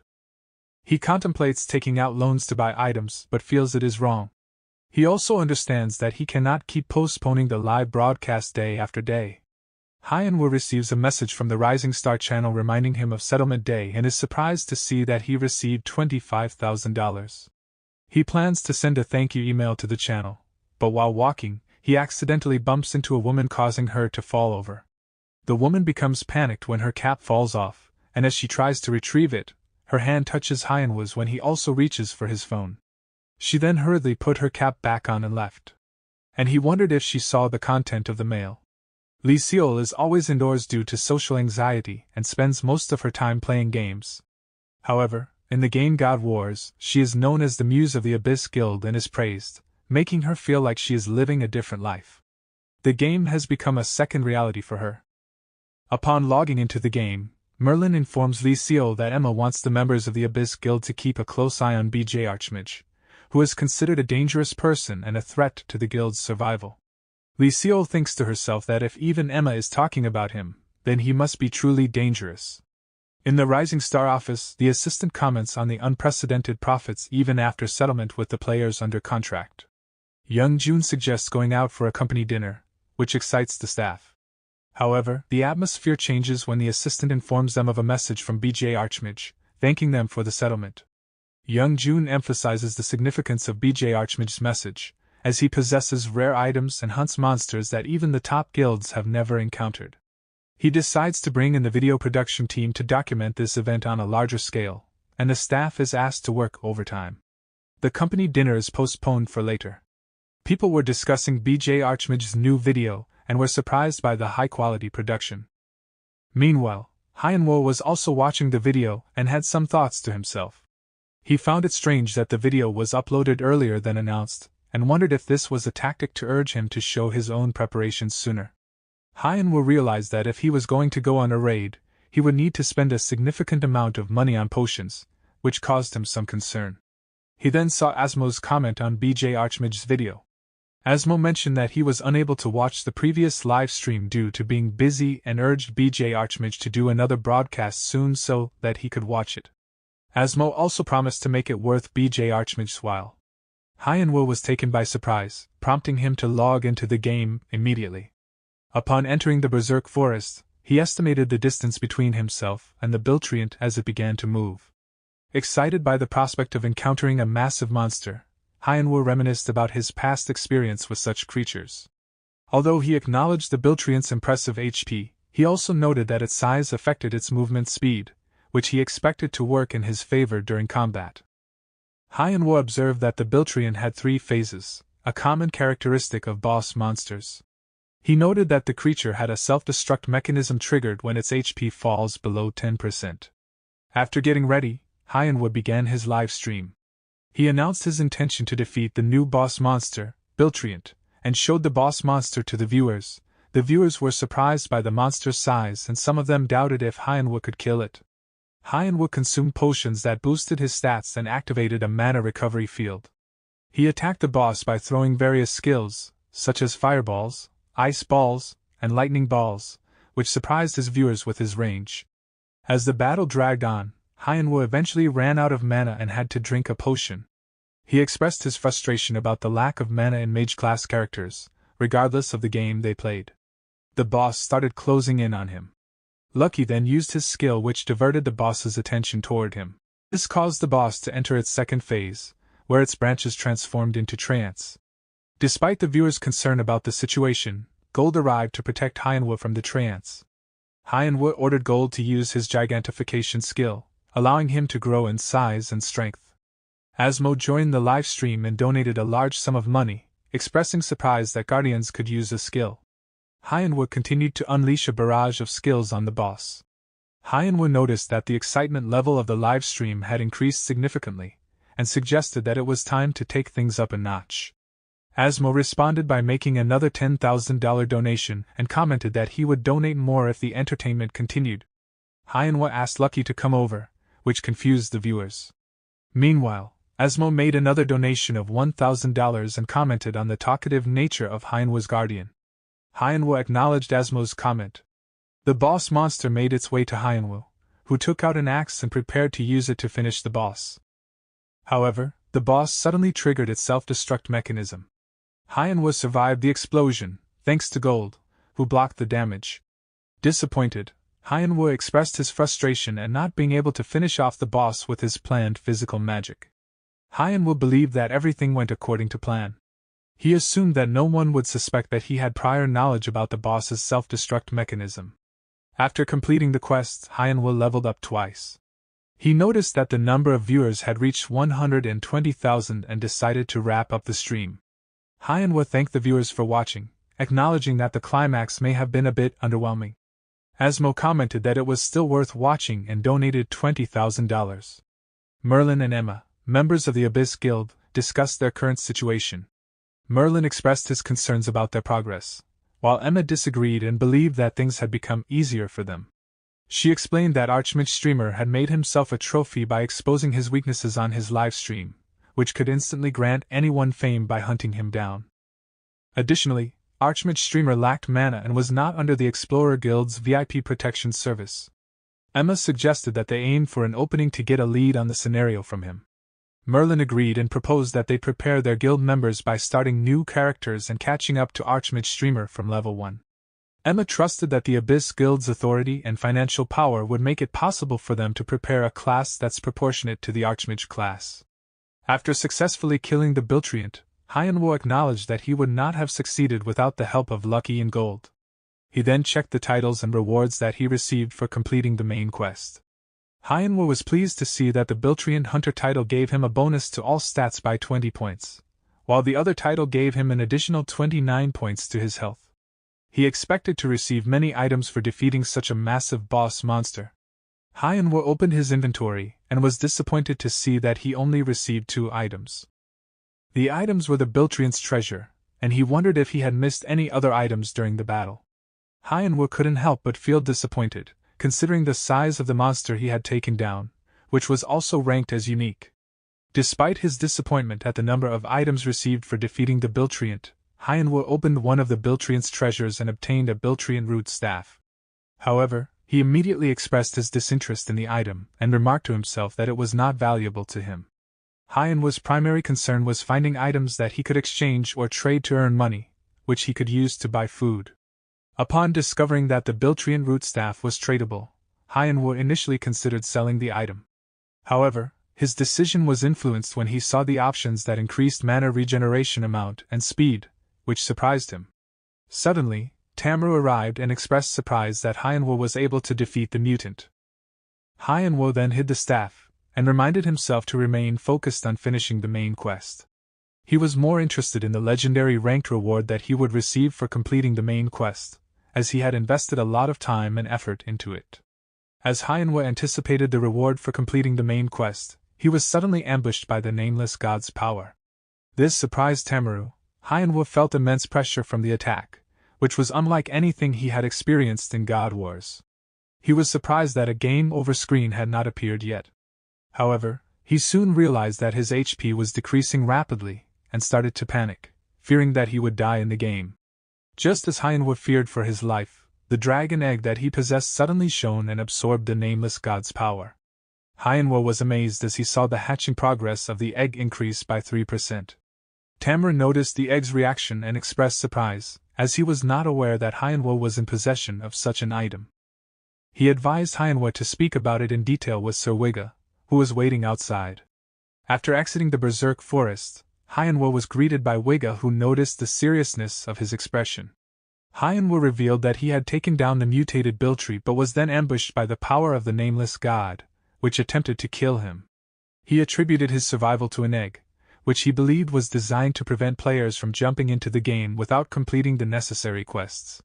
Wigga informed ManhwaRecap that he had received a letter from Tuna Kingdom, where similar incidents had occurred. Mutant monsters had appeared, and the power of the nameless god had emerged, ambushing people. Those who had confronted the power had all died, but ManhwaRecap was still alive. Wigga requested that ManhwaRecap investigate the situation in Tuna Kingdom, and someone would come to find him once he arrived. Wigga rewarded ManhwaRecap with a legendary skill card book after requesting him to investigate the situation in Tuna Kingdom. ManhwaRecap also received the main quest scenario, which required him to meet the person who had sent the letter from Tuna Kingdom. After receiving the rewards, ManhwaRecap opened the treasure of the Biltreants. He had already received a staff from the first treasure, which had a normal stat, but excellent mana regeneration effects. He believed that using the staff alongside the mana recovery shield would solve the problem of running out of mana. He also noted that telekinesis made switching between the two items easy. Hyenwu believed that the unique staff he had received from the Biltriant's treasure was valuable, and should sell for a price similar to a legendary ranked item. He had already chosen a staff from the first treasure, and was contemplating what weapon he should choose next. Hyenwu considered the monsters he would face in Tuna Kingdom, and realized they were centaurs. He thought about swapping his guardian's appearance and skills with those of a centaur, and equipping it with a spear. Hyenwu decided to choose the spear as his next weapon and planned to start a live stream showcasing never-seen-before weapons. After advertising the weapons, he planned to put them up for auction. Hyenwu then took out the legendary skill card book and hoped to get the Draconic Mana skill. Upon opening the book, he was ecstatic to see the Draconic Mana skill card and was overjoyed at his good fortune. Gold asked Hyenwu about their next destination. Hyenwu responded by saying that they were not going to another hunting ground. He explained that the maximum level in Tuna Castle was 100 and that if he warped there with his level 50 body, he would be attacked by level 100 players. Therefore, he believed it would be foolish to go there at this point. He planned to take advantage of the current hunting ground as much as possible. Hyenwu reflected on the events of the past few days outside of the game. He remembered getting the mana recovery field, Draconic Mana, Biltriant Root Staff, Curse Necklace, and Sakaline's Ring. He thought to himself that his mana regeneration was so incredible that it was hard to run out of mana. Hyenwu heard Hyukju's voice and listened as he spoke about obtaining information through a special route. According to Hyukju, the top 10 guilds had all partnered together and placed a bounty on Archmage Streamer's head. However, people were skeptical about his claim. Hyukju insisted that he was telling the truth and that the reward for recording oneself killing Archmage Streamer by PK was $100,000, with no exceptions. Hyenwu was shocked and even spat out his drink upon hearing this news. Hyukju claimed that this had happened because Archmage Streamer had provoked the guilds by saying something along the lines of, "Give me your best shot." Hyenwu is frustrated and confused about rumors that he provoked the top 10 guilds, and suspects that his acquaintance, Hyukju, may be behind it. His thoughts are interrupted by a phone call from his brother, Taewoo, who asks about his well-being. Hyenwu reassures his brother that he is eating well and advises him to focus on his own health instead of worrying about him. Hyenwu reflects that he has been too absorbed in streaming and completing quests, and realizes that he hasn't spent much time with Hyerin and his brother, Taewoo. He tells Taewoo that he received his paycheck and offers to buy Hyerin anything she wants with the money he earned legally. He also promises to return home early in the afternoon. Hyenwu entered a store and attempted to ignore the rumors that were circulating about him. As he walked, he accidentally bumped into a woman, causing his phone to fall and break. The woman apologized, and they recognized each other from a previous encounter. Hyukju laughed when he heard the story of how Hyenwu's phone broke, but Hyenwu explained that they had already talked and reached a settlement. Hyenwu also mentioned that it was the woman's fault this time. Hyukju teases Hyenwu about running into the same woman twice, saying that it must be destiny. Hyenwu disagrees, saying he's just unlucky. Hyukju then brings up the fact that they exchange numbers, but Hyenwu shuts him down, stating that his phone screen is more important than any potential romance.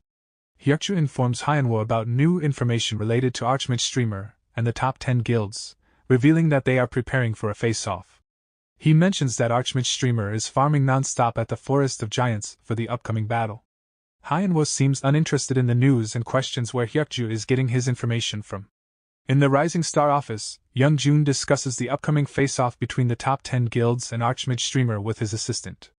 The assistant questions whether the rumor is true, but Young-jun insists that it will become the truth, as Archmage Streamer has no intention of staying on friendly terms with the guilds.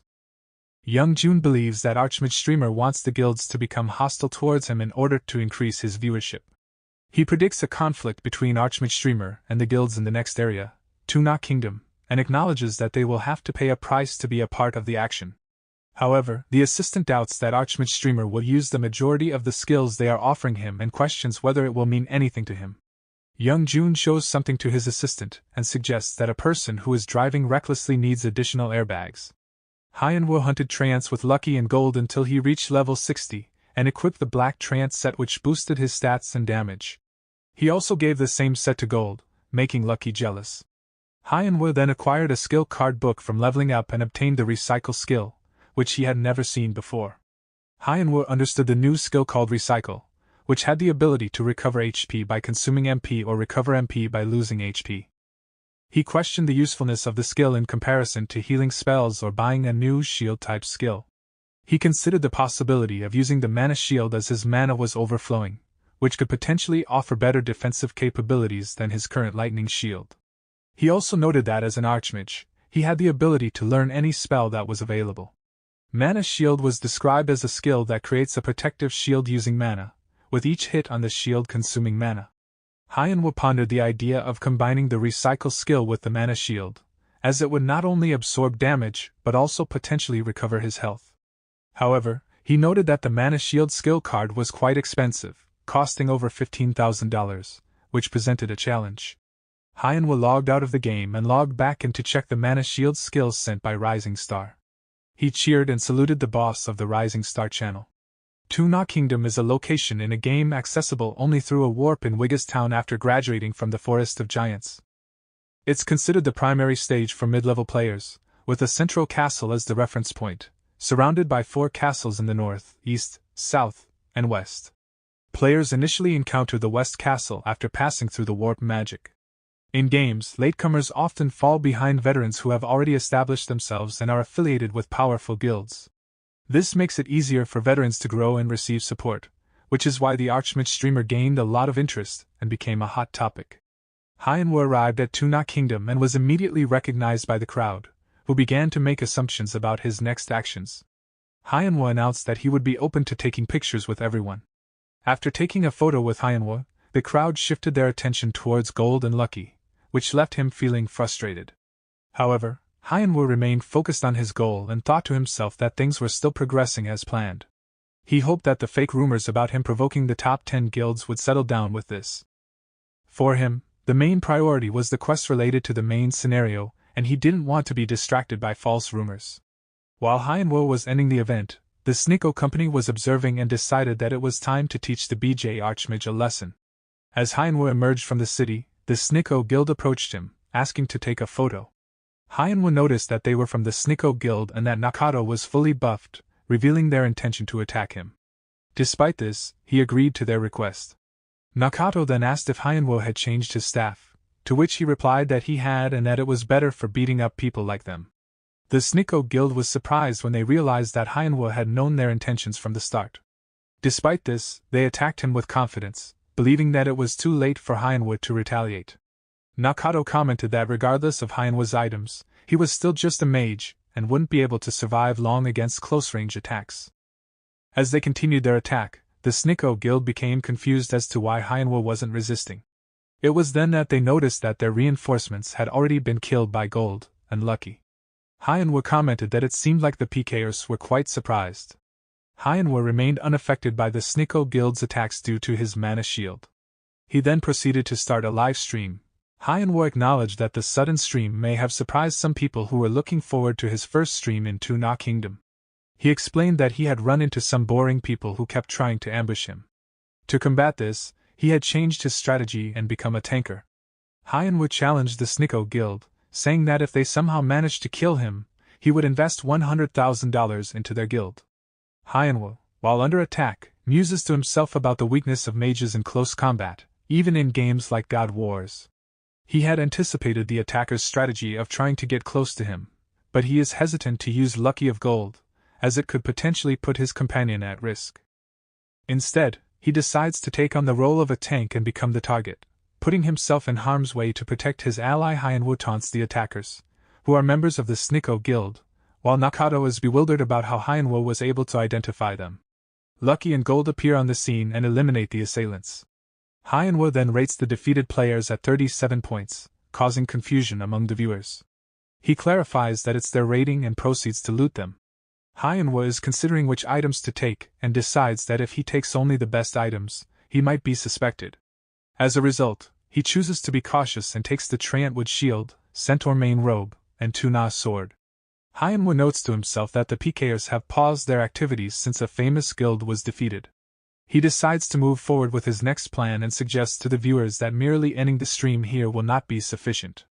He proposes putting on a show, saying that since they have come to see a mage, they should witness some magic. Hyanwa chooses to put on a show to intimidate other players who are targeting him. He uses multiple skills to defeat a centaur that was charging towards him, and continues to attack. Observing players are puzzled as they see him using skills without appearing to run low on mana. Viewers of his stream also notice this and recall that in his last stream, ManhwaRecap had to consume thousands of dollars worth of potions to maintain his mana levels. ManhwaRecap killed the last centaur required to allow him to summon a centaur guardian. He ends the stream despite viewers wanting more, as he believes revealing his full power may not be wise. He then summoned the Centaur Guardian and he equips his Centaur Guardian with a Treant Root Spear before Gold expresses gratitude towards him. ManhwaRecap then states that he wanted to test Gold's ability but decides to prioritize progressing the main quest as quickly as possible, while his pursuers are less active. He announces that they need to head to the West Castle immediately. Upon reaching the East Watchtower within the West Castle, ManhwaRecap is greeted by Zagara, the lord of the castle. ManhwaRecap is surprised to meet a castellan from the beginning and expresses his honor to meet him. Zagara informs him that his soldiers have lost their lives to an unknown power and requests that ManhwaRecap investigate the source of this power since he has survived it. ManhwaRecap is also curious about the power that almost took his life. Zagara requested ManhwaRecap to identify the source of the unknown power and swears on his name that the reward will match his accomplishment. ManhwaRecap receives the main scenario quest to investigate the restricted area, with a legendary skill card book as a reward. He is surprised to see an additional reward of a master skill book, but only if he completes the quest without dying. A master skill book is a highly valuable item in the game as it allows a player to instantly raise the rank of one of their skills to master. Achieving mastery in a skill requires a significant amount of time and effort, so the master skill book is highly sought after by players who want to avoid that process. Lucille arrives in Miami and thought that she had instructed the guild members to avoid calling her for direct meetups. She wonders how important the announcement must be for them to gather at the guild headquarters. She speculates whether it could be a new raid strategy or a reorganization of the guild. Lucille receives a message from ManhwaRecap informing her that he already fixed the phone and doesn't require any compensation. She felt bad for causing trouble, and she considers sending him money for the repairs, but is unsure of the cost. She realizes that she cannot continue avoiding people as they also live in the same neighborhood. She then messaged back promising to treat him sometime. At the Abyss Guild headquarters in Miami, Florida, Lucille observes that all the guild's executives, high rankers, and core members are present. The guild master, Merlin, greets everyone and thanks them for attending. He explains that they have convened due to a problem that poses a threat to both the Abyss Guild and God War's ecosystem. Merlin then proceeds to show a BJ Archmage. Despite the confusion of the gathered members, Emma, the Abyss Guild's manager, takes over and begins to explain the situation. She talks about Archmage Streamer, a man who is causing destruction to God War's ecosystem, displaying rare items and boss monsters, and eluding high-level users with ease. Emma reveals that Archmage Streamer is intruding on the game's system, and Alpha Company has almost completely stopped moderating the game, leaving it up to the Abyss Guild to bring justice. She announces that the guild will put a bounty on Archmage Streamer, with members able to use any method they choose to interrupt his gameplay, promising a generous reward for evidence of successful interference. One of the members raises concern about their inability to confront Archmage Streamer due to their high levels. Emma agrees and suggests that the Abyss Guild will provide active support for everyone training alt accounts. The members of the Abyss Guild find Emma's proposal advantageous as they get to train alt accounts for free, regardless of whether or not they succeed in taking down BJ Archmage. Lucille thinks to herself that Emma's plan seems reasonable, but she has an uncomfortable feeling that she cannot explain. ManhwaRecap arrived at the location of the barrier rift. Gold felt uneasy about the place. ManhwaRecap was certain that it was the entrance to the restricted area he had been told about by Zagara. The area had been sealed off following an incident, making it a perfect location for uninterrupted training. Without hesitation, ManhwaRecap entered the portal. Upon entering the area, ManhwaRecap found himself hindered by the black wind, which restricted his field of vision and impaired his hearing. Despite these challenges, he was tasked with facing off against monsters that were notoriously difficult to defeat, and expected to do so without suffering any deaths. ManhwaRecap recognized the difficulty of the main scenario, and knew that it would have been nearly impossible to clear the area alone if it weren't for his unique abilities. ManhwaRecap activated his combat abilities and swiftly eliminated a zombie centaur. He instructed his companions, Lucky and Gold, to lure the creature towards them. Gold impaled the monster, and ManhwaRecap finished it off with a powerful attack, which led to him leveling up. ManhwaRecap acknowledged the benefits of hunting in a difficult location free from the threat of player killers. ManhwaRecap spotted a glowing monster, which he identified as a quest mob. He informed his companions, Lucky and Gold, not to attack it immediately so that they could continue hunting in the area for an indefinite period. In the Abyss Guild HQ, Merlin complimented Emma on her bold move. He recognized that God Wars had been a perfect game until now and expressed curiosity about how BJ Archmage was able to manipulate the system. Emma admitted that the possibility was low, but she reminded him of BJ Archmage's PK incident. She suggested using this event to motivate and boost the morale of the guild members, while also making it clear that the Abyss Guild would never abandon its members. Emma had prepared equipment to interfere with BJ Archmage, which turned out to be a Small Park ranking. Small Park is a popular channel that creates rankings based on various stats, such as time attack, in a visually appealing format. While the criteria used in calculating the rankings are objective, the rankings themselves are unofficial and subjective. Nevertheless, Small Park has amassed over 51.32 million subscribers and is widely considered to be an absolute indicator of a player's skill. One of the popular rankings on the channel is the Under 200 ranking, which ranks players below level 200 in terms of their strength. This has led to many users lining up to see who among them is the strongest, excluding the top-ranked players. Emma mentions that including BJ Archmage's name on the ranking would attract the attention of strong players. Merlin questions whether she will let him rank in the Small Park ranking despite not reaching level 70. Emma confirms that she has given him a lot of money and expects Small Park channel to comment on it soon. Small Park announces the Under 200 ranking of the week and mentions the 999th spot. They then bring up BJ Archmage, noting that he has been popular lately. Hyukju, who is watching the program, expresses amazement at the news of BJ Archmage's rank up. Hyenwo was feeling downcast and confused upon hearing the news about BJ Archmage's rank up. Others around him were also confused as BJ Archmage was only at level 70. In contrast, Hyukju was excited about the news. Hyenwo was worried that this sudden turn of events might make him a target of the guilds or named players who previously didn't care about him.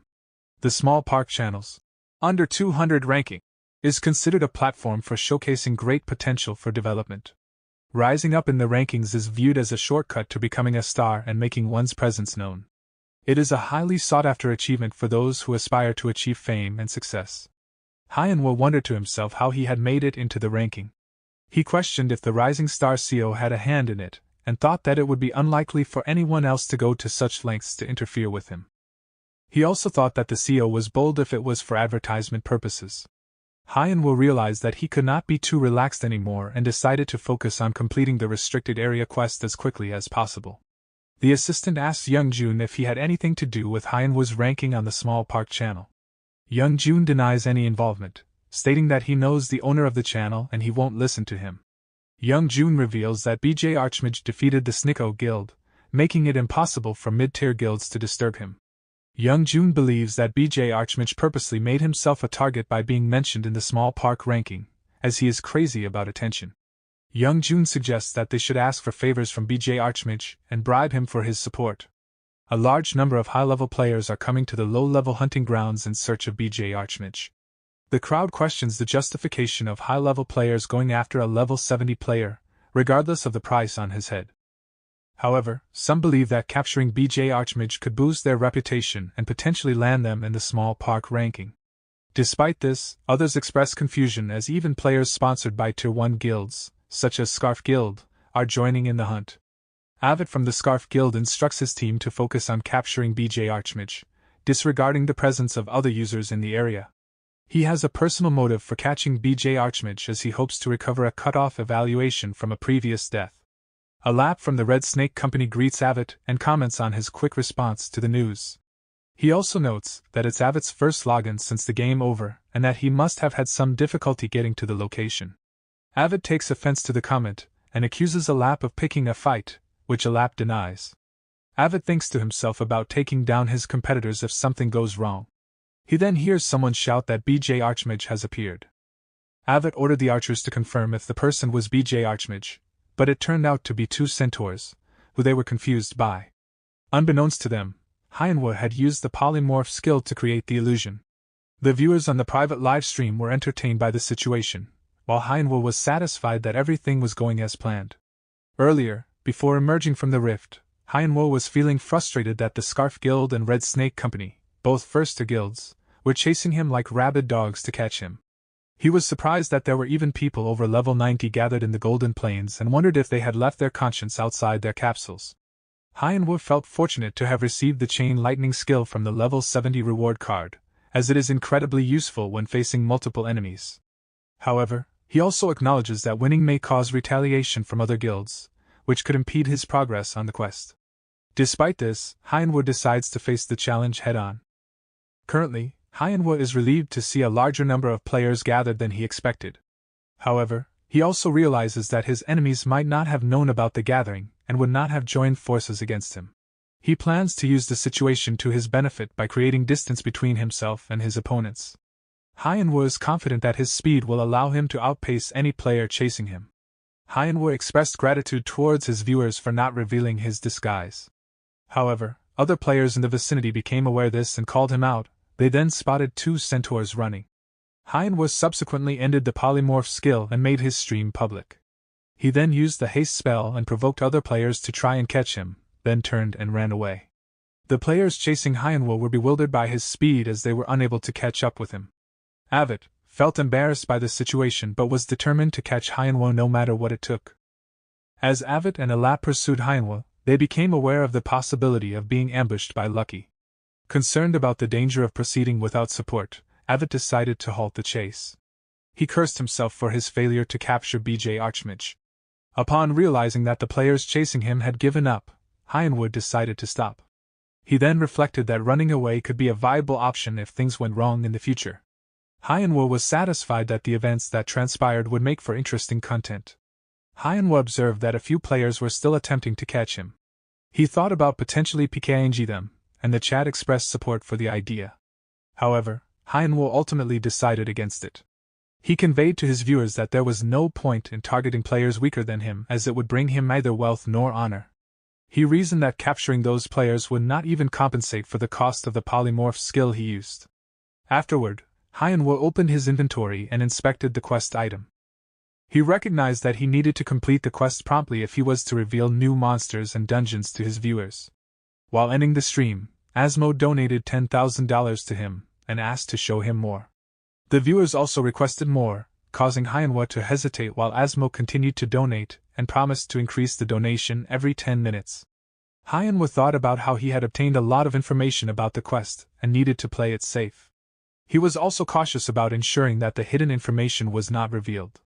Despite his reservations, Asmo had created an atmosphere that made it difficult for Hyenwa to reject the request for more content. Zagara's people appeared abruptly by warping in and informed Hyenwa that they had come to escort him. They had received news that he had left the restricted area unharmed and that Zagara was eagerly awaiting his arrival. The viewers were left bewildered by the appearance of an NPC, but Hyenwa was content with the turn of events. To avoid any further confusion, he made the decision to end the live broadcast and cited a developer regulation that prohibited the upload of the quest's process. Hyenwa hoped that this explanation would dissuade viewers from pressuring him in the future. They then warped back to the East Watchtower. Hyenwa handed over the quest items to Zagara, successfully completing the quest and resulting in him gaining 2 levels. Zagara commended Hyenwa and presented him with the quest rewards. Hyenwa was elated to receive the Master Skill Book, which could not be obtained through monetary means. This book allowed players to train a skill to the master rank, which can only be achieved upon reaching level 150. Reaching the master rank for a skill requires a player to have a minimum level of 150, regardless of whether they learned the skill at level 10 and continuously used it.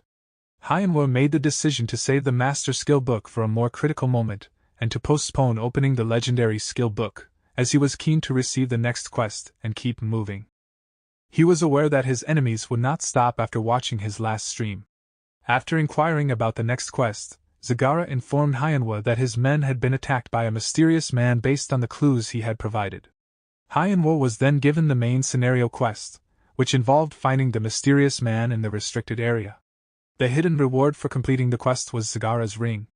Zagara directed Hyenwa to proceed to the teleport right away and use the magic circle to cast the warp magic. Despite his interest in seeing the ring's stats, Hyenwa was forcefully taken to the magic circle by the guards.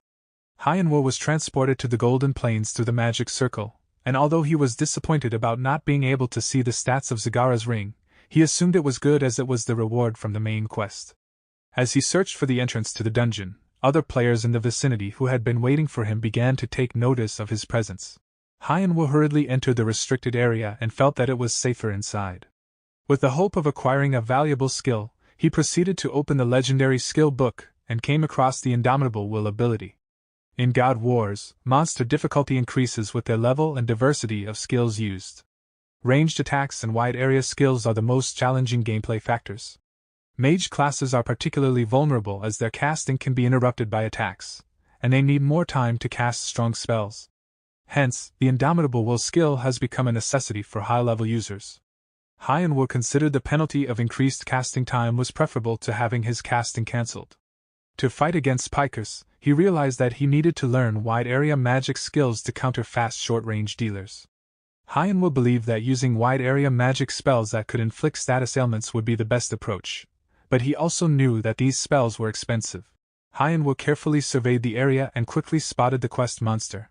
After examining the requirements of the quest, he pondered on whether he could just attack it without having to defeat it. He wondered if it would be wise to finish the quest quickly and leave before more users showed up. ManhwaRecap contemplated postponing the quest and raising his level in the restricted area. He estimated the number of players he saw outside and wondered how many more would show up. He considered selling some of his items to afford the moving casting skill. Before venturing out, he decided to prepare himself thoroughly. The staff of the Rising Star channel noticed a significant number of players gathering to catch BJ Archmage. It had been 3 days since BJ Archmage had disappeared from the Golden Plains, yet the number of players continued to increase, and a tag play had begun to catch him. Young Jun expressed his disinterest, stating that it would not be fun to show the same content as before. However, the staff pointed out the success of the previous broadcast. Young Jun suggested adding a new condition to the show, such as having BJ Archmage fight head-on without running away. He believed that it was time for BJ Archmage to fulfill their request. People were buzzing about BJ Archmage and eagerly anticipating what he will do next. Meanwhile, ManhwaRecap was participating in an auction to acquire the moving casting skill. He knew that the winning bid in the recent auction for the same skill was $37,000, and he had gathered $43,000 after selling his items. ManhwaRecap cursed as he killed a monster, leveling up and reaching level 80. Despite his achievement, he was not pleased as he had failed to acquire the moving casting skill.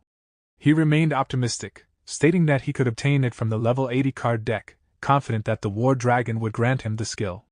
ManhwaRecap opened the skill card book with anticipation but was disappointed when he couldn't find the moving casting skill. However, his eyes fell on the Shockwave skill, which he found impressive due to its paralyzing effect. He believed that it was one of the best among wide-ranged area magic skills and expressed satisfaction with his find. Though he didn't get the moving casting skill, he was confident that with his Indomitable Will and the Shockwave skill, he could defeat a 7-man party.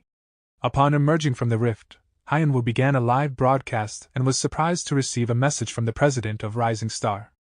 The president asked if ManhwaRecap was planning to do the catch me if you can content like last time. ManhwaRecap replied that he didn't need to overdo it and face Pikers.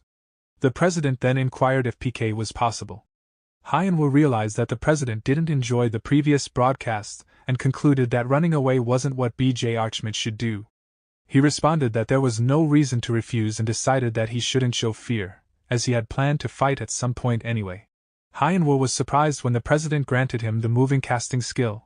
While this was happening, the crowd was discussing how Avit's party had behaved like thugs and were humiliated by BJ Archmage. Avit realized that he could not afford to give up, as it would damage his reputation. 4 days ago, Avit waited for BJ Archmage at the main gate of the West Castle after his stream ended. However, he received a message that BJ Archmage had already left, leaving him frustrated. At present, Avit is determined to kill BJ Archmage and is not bothered by the mockery he receives from others as he believes it will all be resolved once he achieves his goal. When ManhwaRecap arrived, Avit and his group challenged him to a fight by throwing a white scarf, which symbolizes a duel. The Scarf Guild members win honor and rewards if they win the duel, but they will be exiled from the guild if they lose. The battle between ManhwaRecap and Avit began with ManhwaRecap casting a fireball, but Avit used his skill to get close and interrupt him, followed by another skill. Despite the common belief that a mage wouldn't win against a melee attacker, ManhwaRecap surprised both Avit and the viewers by successfully hitting him with a fireball. Viewers initially thought that ManhwaRecap's fireball casting was interrupted, but Asmo commented that BJ Archmage had learned the Indomitable Will and donated $1,000. ManhwaRecap then prepared 2 more skills, and despite Avit being surprised by the damage he received, taking away 10% of his HP, he knew he couldn't keep taking hits from ManhwaRecap. Avit decided to attack and defeat ManhwaRecap immediately. Upon seeing Avit's calmness and readiness to attack, Hyanwo recognized him as a formidable opponent. He surprised both Avet and the viewers by moving while casting. Meanwhile, Asmo made another donation and mentioned that Hyanwo had also learned moving casting. Hyanwo hit Avet with a lightning bolt, causing him to become paralyzed, before following up with an ice ball attack. Despite Asmo's comment that close combat was disadvantageous for an Archmage due to reduced movement speed while using moving casting, he was surprised to see Hyanwo's speed as he dodged Avet's attacks. What Avet and the viewers were unaware of was that Hyanwo had used the Master Skill Book to master the moving casting skill, which explained his unaffected speed while using the skill. Hyanwo then used Fireball and Shockwave skills, expressing his resolve to leave Avet unable to even think of catching him before finally defeating him completely. Avet closed the distance between himself and Hyanwo, attempting to launch an attack. However, Hyanwo remained confident, informing Avet that he had 10 seconds before the Shockwave skill was fully cast and advising him to flee if he could. Despite Hyanwo's warning, Avet continued to attack as the countdown for the Shockwave skill continued. As soon as the countdown ended, Hyanwo activated the skill, causing Avet to become paralyzed. Hyanwo decided that the final blow should be special and took out an axe, much to the surprise of the viewers. Asmo made another donation, and Hyanwo delivered the final blow, bringing an end to the fight. The people watching discussed the one-sided nature of the battle. Hyanwo returned to the East Watchtower and celebrated his victory over the rising star of a first-tier guild. However, his celebration was interrupted by Zagara, who asked him about the unknown person they had been searching for. Hyanwo informed him that he had found the person, but they were quite fast, and he had only managed to obtain a trace. He passed the trace to Zagara, who commented on how they still didn't know the person's identity, as stated in the letter. Hyanwo's necklace pointed towards Zagara, who asked who made it. He revealed that it was made by Zuga. Zagara expressed hesitation in being involved in the matter as the lord of a castle and asked Hyanwo if he could handle it. After confirming his acceptance of the main scenario quest, Hyanwo received a ring from Zagara. He was pleased with the ring's stats, but noticed the hidden information that revealed the activation of set options once the Ring of King Tunga was equipped. In the Rising Star office, the staff was elated as they had reached 389k viewers. While this was happening, Young Jun was in conversation with someone about the advertisement fee. Hyanwo bought a new bag for Hyerin and was considering whether they should rent a bigger house. He believed that his current item setting was adequate for the next hunting ground, so he didn't think he needed to spend any more money on it. He also thought that since he was now earning money, he should improve his quality of life. Hyanwo received a message from the Rising Star asking for a meeting, which he accepted. During the meeting, Young Jun informed Hyanwo that he wanted to discuss advertisement and sponsorship contracts related to the BJ Archmage name. Hyanwo agreed to the proposal and asked Young Jun what he needed to do. Young Jun then requested a live show for the clients, to which Hyanwo asked if he could simply demonstrate his skills live instead. Young Jun confirmed that Hyanwo could perform his skills live as he usually does. Hyanwo agreed and promised to inform Young Jun of the date after making proper preparations. Young Jun and his assistant discussed Hyanwo's upcoming live broadcast, where he would be hunting for small golems. Young Jun requested that the directing put more effort into the broadcast to impress the clients, and asked the assistant to gather more video materials of Hyanwo compared to other users.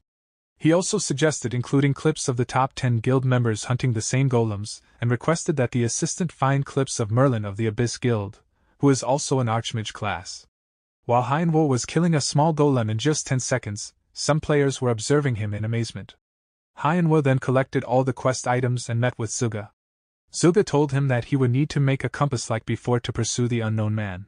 He suggested combining the fragment of the god who lost his name from the pendant with the trace of the unknown man. That Hyanwo had to make the compass more accurate in heading towards the owner. Hyanwo attributed his quick completion of the quest to his ability to identify which golems would drop the necessary items.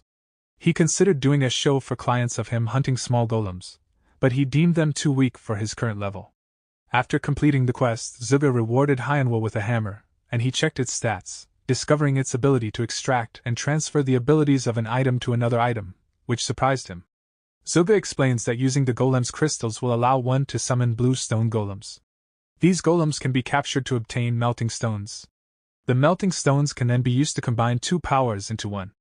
Hyanwo has received the main scenario quest, which requires him to use the blue stone golem's summoning stone to summon golems, and defeat them in order to obtain melting stones. The option to extract an item and grant it to another item is a commonly found feature in many games.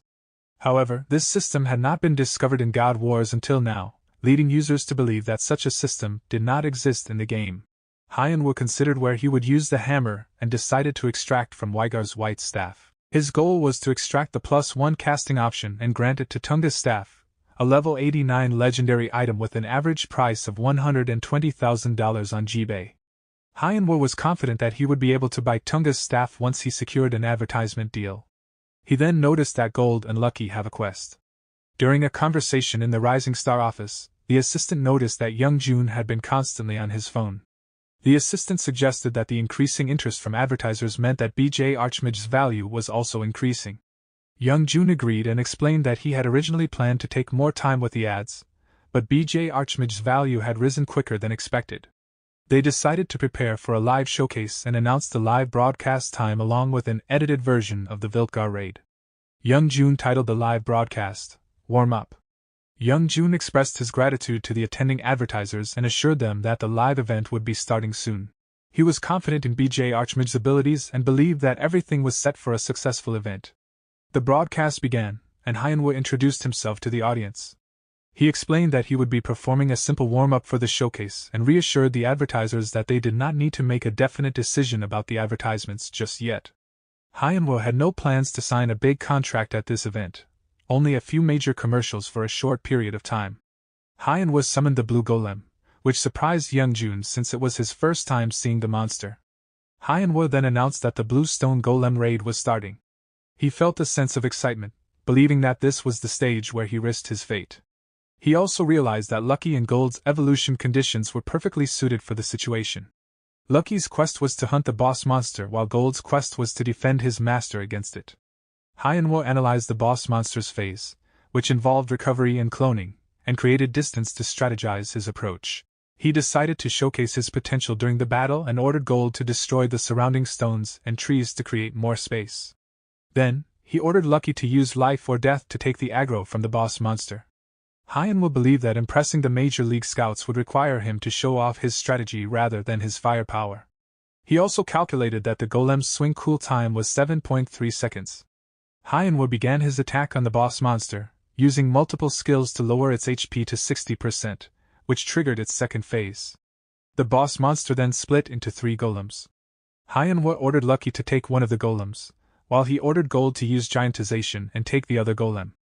Hyenwo summoned a golem, but the remaining blue stone golem clone began to run away.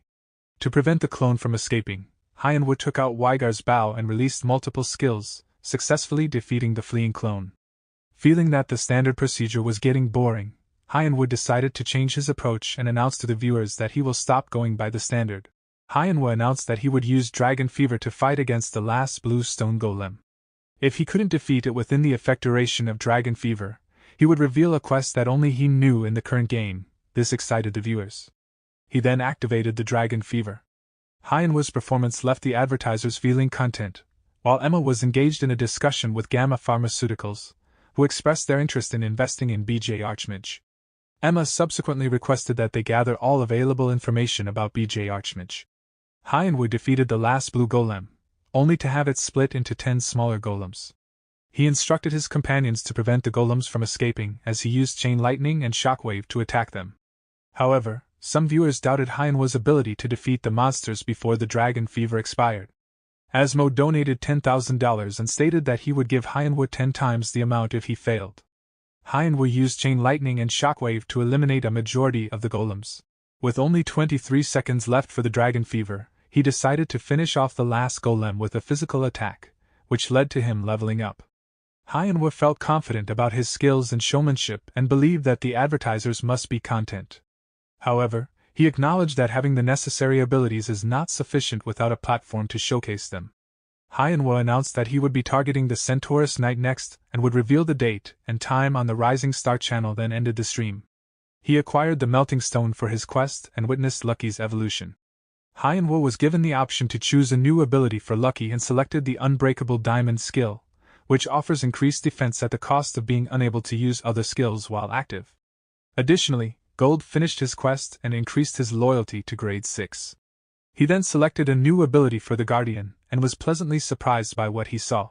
As Young Jun read through the comments and reactions of the viewers, his assistant arrived and asked about the contract as advertisers were incessantly calling after watching the live show. Young Jun replied that he had not made up his mind yet and felt that BJ Archmage was not interested in advertisements.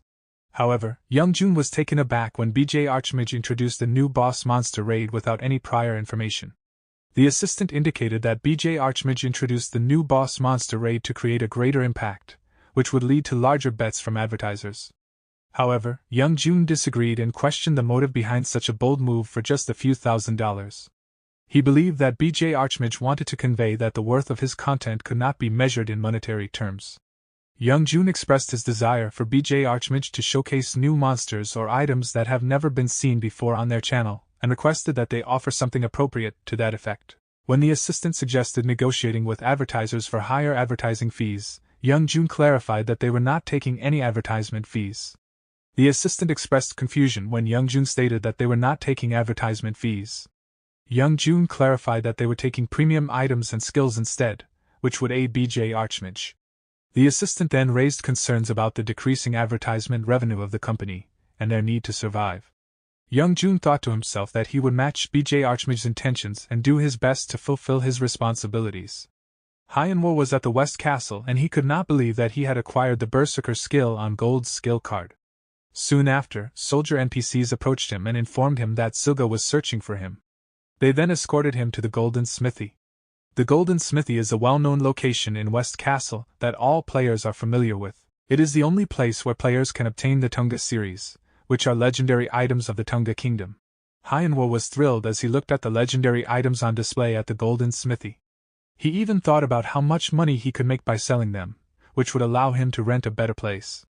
He was particularly interested in the Tunga's staff, which he planned to buy once he received the advertisement fees. Zuga took the melting stone from Hyanwo and explained that the soul metal obtained from the Dorito mines reacts to the owner's mana, and if the mana becomes more powerful, the reaction will also become stronger. He then proceeded to start the process of imbuing the melting stone into the necklace, asking Hyanwo to hold it tight. As the process began, Hyanwo was amazed to see the trace of the unknown person flowing like a liquid. After the necklace pointed in a certain direction, Hyanwo realized that he now had a compass to locate his next target. He expressed his excitement at being able to track down what the necklace was pointing towards and begin his next hunt. Before leaving, the Hyanwo checked the upgraded features of their necklace and saw the skill called Replay. This skill enables the user to reuse a previously used skill while disregarding the cooldown period. It is a unique skill that has never been discovered with a skill card that is not an item option. Even Asmo claimed that the only way to access the Replay skill was through an item option, and offered a blank check to anyone who could produce the skill card. Therefore, the skill is also referred to as the blank check. Hyanwo expressed excitement after acquiring the Replay skill, and Zuga wished him good luck on his upcoming quest. Hyanwo received a main scenario quest to eliminate the Centaur Knight, who was located in a restricted area. The quest promised a reward of the Tunga staff, and an extra prize would be granted if the task was accomplished with a party of 6 or fewer people, which was the Tunga's Black Staff. Hyanwo was intrigued by Tunga's Black Staff and recalled his acquisition of Wygar's White Staff. He was convinced that the Black Staff possessed superior options when compared to Tunga's staff. After calming down, Hyanwo considered the hidden reward condition of defeating the Centaur Knight in a party of 6 or less. He realized it would be a challenging task, likely requiring the skills of a level 90 professional player. Hyanwo reflected on the boss monster of the Golden Plains, the Black Centaur, which had twice the mobility and power of normal centaur monsters and was known to cause many users to struggle. Hyanwo speculated that the Centaur Knight was even stronger than the Black Centaur. He noted that Lucky, under the effects of haste and lightning speed, could match the Centaur Knight's speed, but once the lightning speed wore off, the Centaur Knight would catch up. Moreover, with the life or death skill, the fight would continue until one of them died, meaning that Lucky could be chased until he perished. Hyanwo acknowledged that although Lucky had used the life or death skill before without getting into danger, he couldn't guarantee Lucky's safety this time. Emma was informed that the Rising Star would only accept advertisement fees in the form of in-game items or skills, rather than money. She silently commended Park Young-jun for his astuteness, recognizing that the truly valuable assets in God Wars couldn't be obtained with mere currency. When her subordinate asked for her decision, Emma realized that this situation played to their advantage. She believed that the items proposed by the Abyss Guild would surpass any other offers available. She was determined not to let BJ Archmage evade her grasp for much longer. Young Jun reviewed the items proposed by the advertisers but found them lacking. He recommended asking them to propose rarer and more valuable items. However, his assistant expressed concern that the advertisers might withdraw their offers. Young Jun, undeterred, decided to let things be, believing that God Wars was a realm where courage and boldness were essential. He confidently predicted that no advertiser would willingly miss the chance to engage with BJ Archmage, who was currently the center of attention. Hyunwoo initiated his live broadcast and ventured into a restricted area, noticing that the fog had intensified since his last visit. As the viewers engaged in discussions about the dungeon, the formidable Centaur Knight became visible in the distance. Aware of the monster's challenge for mage-type players, Hyunwoo resolved to capture it no matter what. He acknowledged that, unlike his usual raid routine, he had limited time due to specific circumstances. With a sense of urgency, Hyunwoo declared his intention to give his all and swiftly conclude today's raid. Asmo made a donation of $1,000. Asmo advised that it's important to find time to connect and engage with viewers during live broadcasts. He emphasized the significance of this based on his own experience.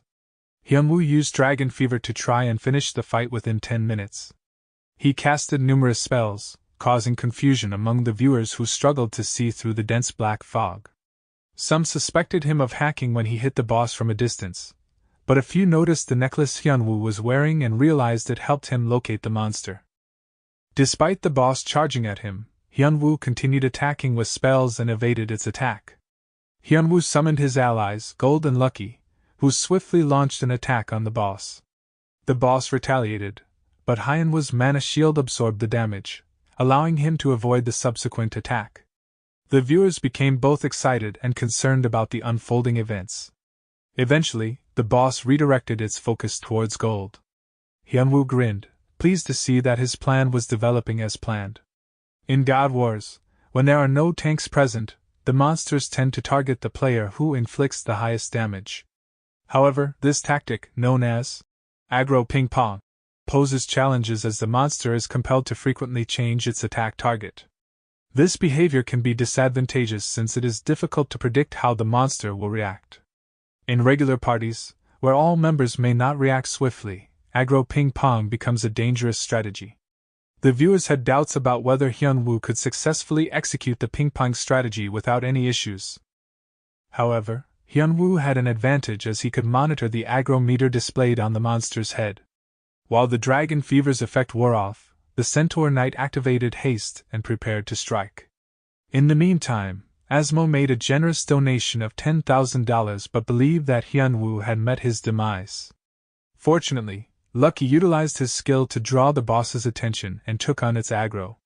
As the boss focused on Lucky, Hyunwoo continued his relentless attacks. The viewers became increasingly worried when they observed the boss closing in on Lucky.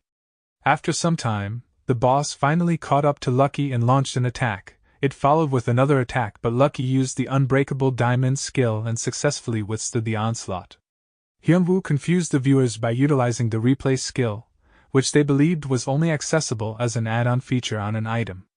Following that, he activated the Dragon Fever skill.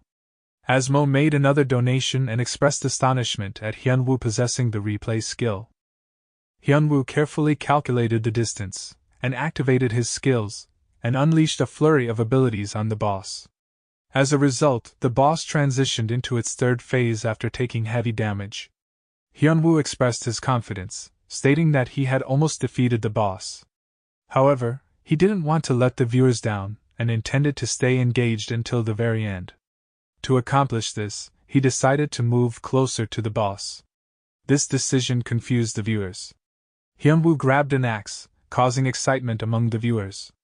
As he observed the boss's health rapidly decreasing, he realized that Gold was about to land the final blow.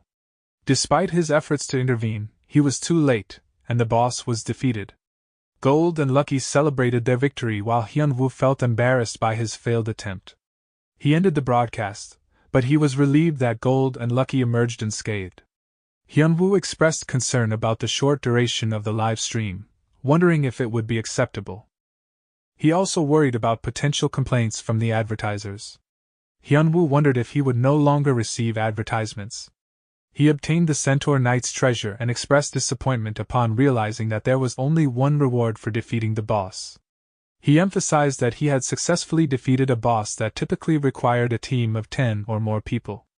Despite his frustration, he expressed a glimmer of hope that the reward he gets was not an item that could not be traded. Hyunwoo opened the box and obtained the Centaur Knight's arrow. He felt delighted upon discovering that it was an item he could trade with others. However, he was taken aback when he discovered that it possessed the double arrow skill. Double arrow is a skill unique to archers that lives up to its name by allowing them to shoot an extra arrow when they release one. Hyunwoo pondered the situation, thinking that if the double arrow skill was a built-in feature of the weapon, it meant that other classes could also utilize it. He considered it to be an improvement compared to Tunga's arrow. However, he anticipated that the value of such an item would likely be quite high, estimating it to cost at least $100,000. The unknown egg unexpectedly began to emit a radiant glow and absorbed the power of the nameless god. As a result, the progress of the egg's hatching surged to 9%, validating Hyunwoo's assumption that it hatches more rapidly when infused with the nameless god's power. The once restricted area underwent purification, revealing the presence of the unknown man in the distance. In response, Hyunwoo instructed Gold and Lucky to ready themselves for a battle. However, he was stunned when he saw the unknown guy's level, which was significantly higher than his. Upon seeing that the enemy is a level 444, he recognized that even the most advanced players in God Wars had not surpassed level 400. With this realization, he concluded that the unknown guy was not an ordinary monster designed to be defeated and captured. Gold and Lucky displayed eagerness to engage in battle, but Hyunwoo felt inclined to retreat. However, he noticed that the unknown man had no intention of attacking them. Just then, Sagara and his guard arrived on the scene, causing the unknown man to flee.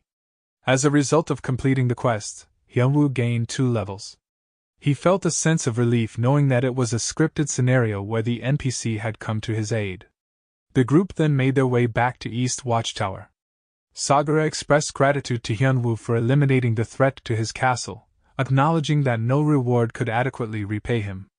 In light of this, Sagara presented Hyunwoo with the most valuable item he could offer as a token of gratitude. Hyunwoo acquired the Tunga's Black Staff, and upon examining its statistics, he marveled at its powerful attributes, considering it almost like a cheat. He noted that the staff increased the size of magic spells by 28%, which roughly translated to a 20% boost in damage. Additionally, he discovered that the staff possessed another option called Serpent Eye, a skill he had never encountered before. Recognizing that this skill was no ordinary ability, he decided to enhance the staff further by using Zuga's +1 option hammer. Sagara had another item to present to Hyunwoo. His team had discovered a leaf in the purified restricted area, precisely where the unknown figure had been standing. As Sagara handed the leaf to Hyunwoo, it suddenly underwent a transformation in appearance. Sagara explained that it was a leaf from the Mirage Forest, a place where everything could change its appearance. He inferred that this leaf indicated Hyunwoo's next destination, suggesting that his path was now set towards the Mirage Forest. Hyunwoo received a new main quest that directed him to the Mirage Forest. His objective was to gather information about the nameless god. Excited about the prospect of exploring a new area, Youngjun was reviewing BJ Archmage's recent live stream, reflecting on the success of the boss monster raid that was completed in just 6 minutes. However, he found it too successful and pondered how BJ Archmage managed to schedule a notice for the boss monster appearance. Youngjun speculated whether BJ Archmage was undertaking a quest on his own that provided him with such privileges. He suspected that BJ Archmage must have a connection with Alpha Company, the creators of God Wars, as it was the only plausible explanation for his access to exclusive information that had not been disclosed before. Youngjun expressed concern about an advertiser's request, which involved solo killing Ghost, the boss monster of the Mirage Forest. The assistant suggested that BJ Archmage might be capable of fulfilling this task. The assistant was surprised that the reward was a Familiar Spirit skill card. They noted that the Familiar Spirit skill card was a highly sought-after item that had not been released to the market, and was exclusively controlled by the Adventurer Guild, making it extremely rare and valuable. Youngjun recalled about a conversation with Gamma Pharmaceuticals where they expressed dissatisfaction with the video quality of a raid. In response, Youngjun proposed a refund as a resolution. Gamma Pharmaceuticals then raised the possibility of an additional contract in exchange for the refund. Youngjun, considering the potential reward, asked about it. To his surprise, Gamma Pharmaceuticals suggested a familiar spirit card as the reward. They further added that if Youngjun agreed to the proposal, they would provide him with the first request. Merlin questioned Emma about giving BJ Archmage a commission, to which Emma confirmed through Gamma Pharmaceuticals. Emma explained that if BJ Archmage successfully solo-killed Ghost, the boss monster of Mirage Forest, within 15 days during a live stream, she would reward him with a familiar spirit card. Merlin expressed interest in BJ Archmage's response, as it would help them determine his next course of action.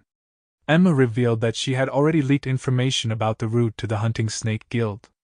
Merlin commended Emma's thorough planning, acknowledging that they couldn't allow BJ Archmage to continue causing trouble. Emma expressed her hope that BJ Archmage would unknowingly fall into their trap while maintaining a cheerful facade, with the viewers cheering him on. Hyunwoo felt a sense of happiness as he read the commission to kill Ghost from the advertisers. He was confident in his ability to defeat Ghost easily. Determined to make up for the disappointment during the Centaur Night Live, Hyunwoo planned to sell his current equipment and purchase new armor. However, he knew that simply defeating Ghost alone would not be enough. Hyunwoo aimed to deliver a live performance that would astonish everyone, securing more advertisements in the process. His ultimate goal was to pay off his remaining debt, improve his brother's condition by providing him with better rehabilitation treatment, and support his sister's dream of attending an art academy.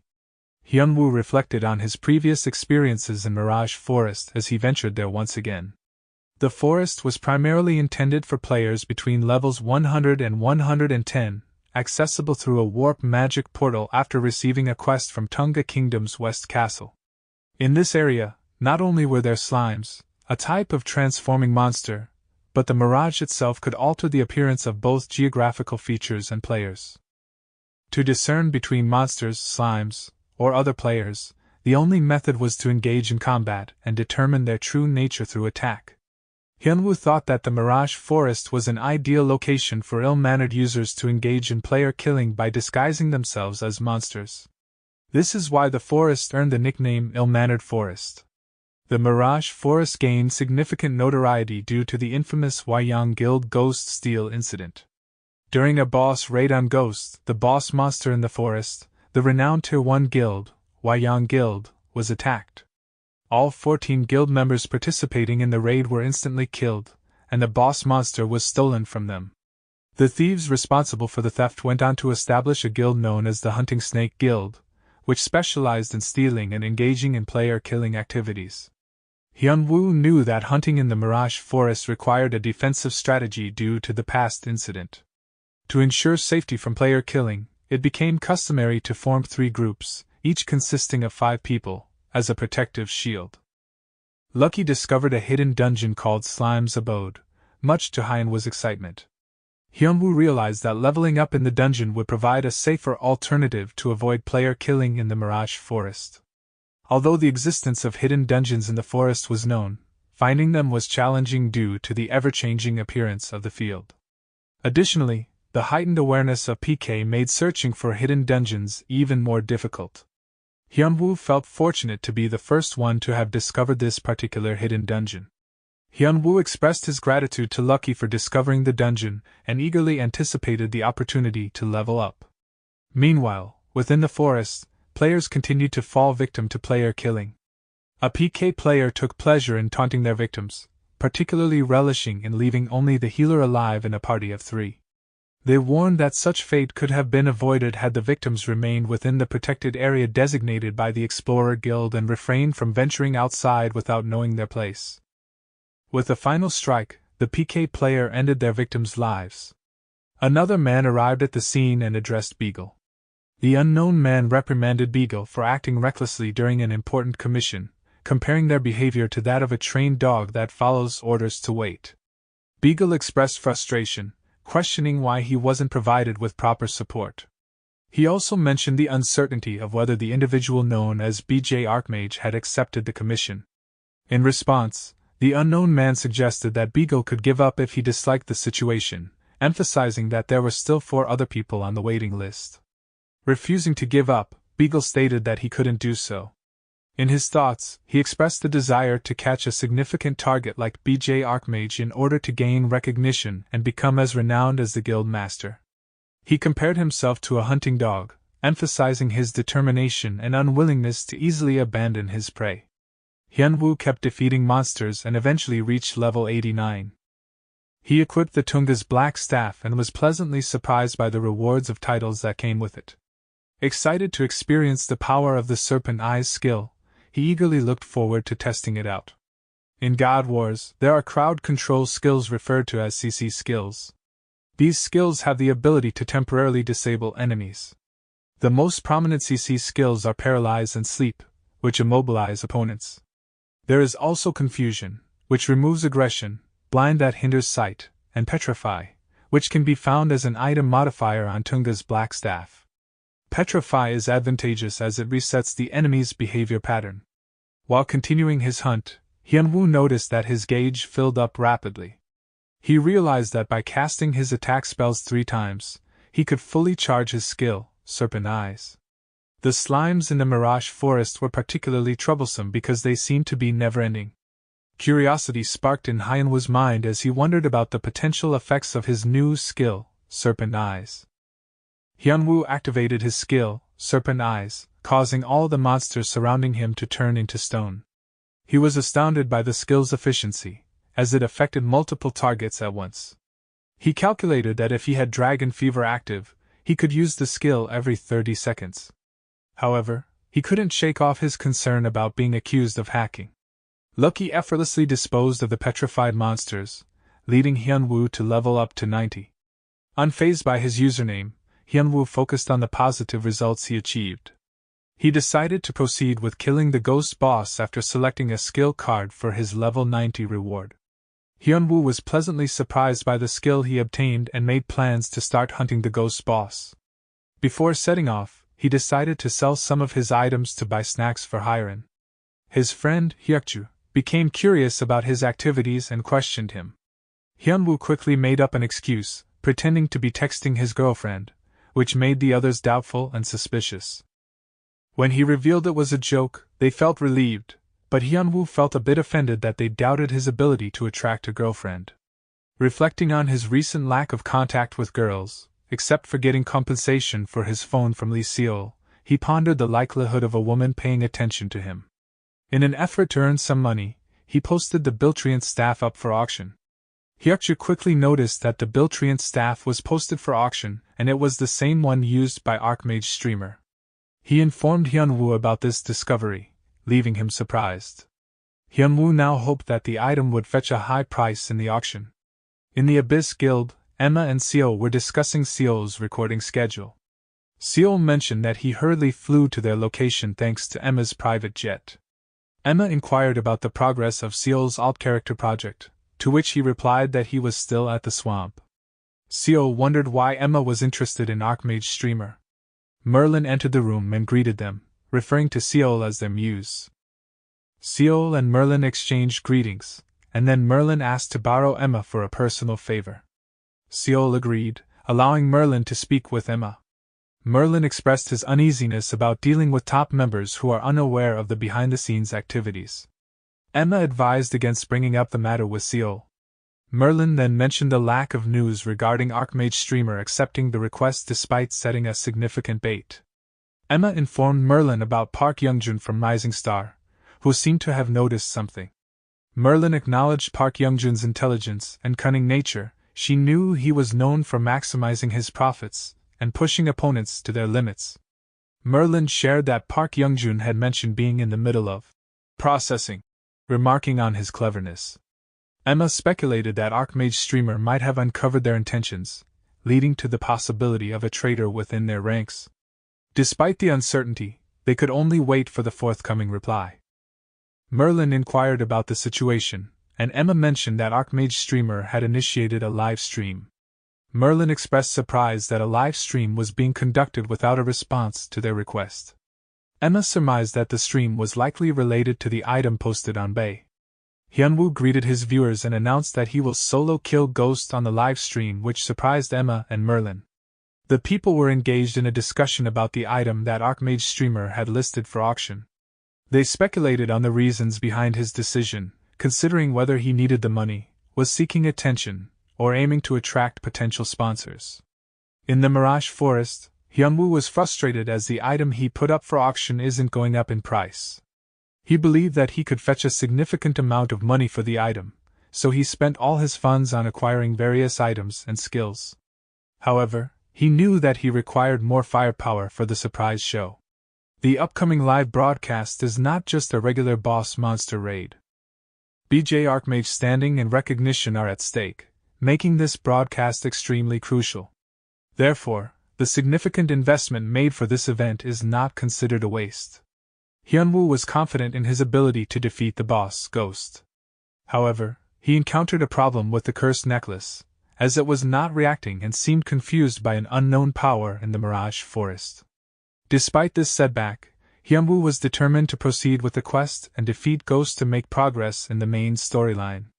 Young Jun received a message from BJ Archmage regarding the upcoming live broadcast. The assistant speculated that it might be related to the Ghost solo kill commission.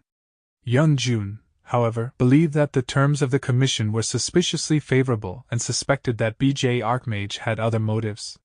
Despite this, he couldn't help but be intrigued by what kind of show BJ Archmage had planned. Whether it was a Ghost solo kill or not, Young Jun was eager to watch it unfold. Hyunwoo felt a bit nervous about the upcoming challenge, but the enthusiasm of Lucky and Gold reassured him. He began his live broadcast, and Young Jun entered the chat. Hyunwoo informed him that he wanted to accept the commission. Hyunwoo confirmed the timeline of the commission, stating that he would start immediately. The live broadcast started, and Ghost, the boss monster, made its appearance. Viewers began to join the stream and were surprised to see the familiar spirit accompanying Hyunwoo. Even Young Jun was taken aback by this sight.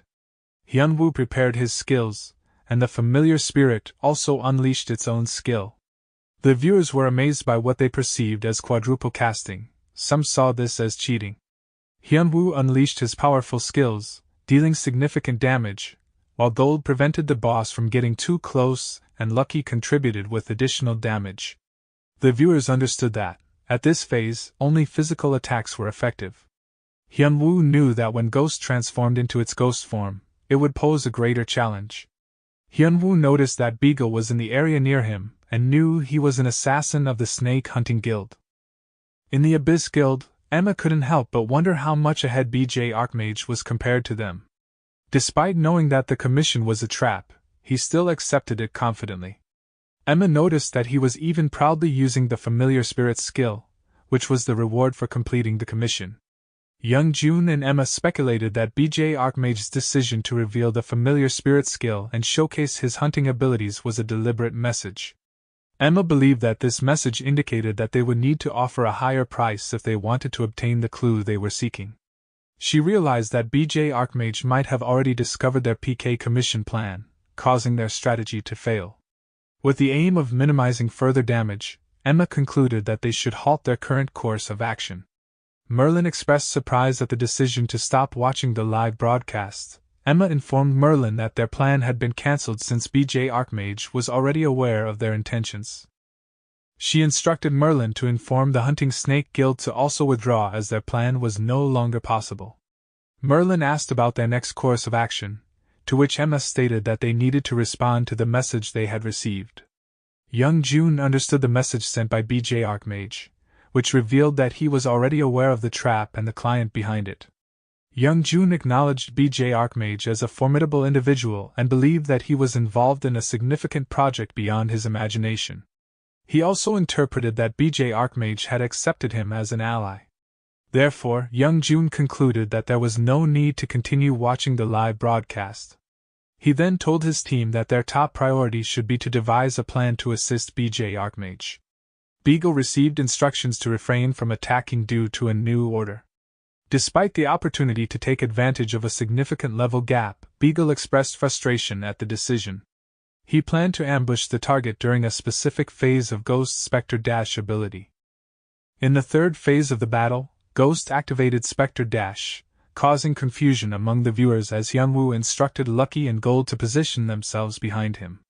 One viewer explained that Spectre Dash forces Ghost to attack the nearest enemy for 30 seconds, meaning Hyunwoo would have to endure attacks during that time. Seizing this opportunity, Beagle planned to attack Hyunwoo while he was focused on the boss, assuming that he would try to escape with Lucky and Gold while dealing damage from a distance. However, to Beagle's surprise, he and the boss were suddenly petrified by the Serpent Eyes skill. After the petrification ended, the boss turned its attention to Beagle, who was now the closest enemy. Some of the viewers noticed that the assassin, Beagle, belonged to the Hunting Snake Guild, while others mocked him for taking the damage meant for Hyunwoo. Ghost ended up killing Beagle. In response, Lucky used his skill to divert the boss's attention and used the Unbreakable Diamond skill to endure its attacks. Meanwhile, Hyunwoo equipped the Centaur Knight's Bow and activated the Double Arrow skill, unleashing a barrage of powerful attacks on Ghost. He then switched to an axe and intended to deliver the final blow, instructing Lucky not to attack. However, contrary to the order, Lucky still attacked and landed the last hit on the boss while Hyunwoo looked frustrated. Hyunwoo smiled, aware that the entire event was scripted, and felt satisfied with the outcome. Asmo donated $1 and proposed a deal. If Hyunwoo answered his question, Asmo would bid on the staff that Hyunwoo had posted for auction. This piqued Hyunwoo's curiosity. Asmo then asked if Hyunwoo was currently engaged in the main scenario quest. The viewers were filled with curiosity as Hyunwoo confirmed that he was indeed undertaking the elusive main scenario quest. Youngjun, on the other hand, contemplated the significant implications of BJ Archmage discovering the existence of the quest. Unsure of how to best support him, Youngjun decided to focus on resolving the current situation first. Youngjun instructed Secretary Kim to proceed with placing Gamma Pharmaceuticals ads, despite initially rejecting the commission. Youngjun realized that BJ Archmage had completed the commission and believed that they should not sever their ties with Gamma Pharmaceuticals. He saw the importance of maintaining the relationship, even if they were trying to undermine the company. Youngjun believed that by doing well, they could potentially receive greater compensation and exploit the situation further, drawing upon his knowledge from Wharton School.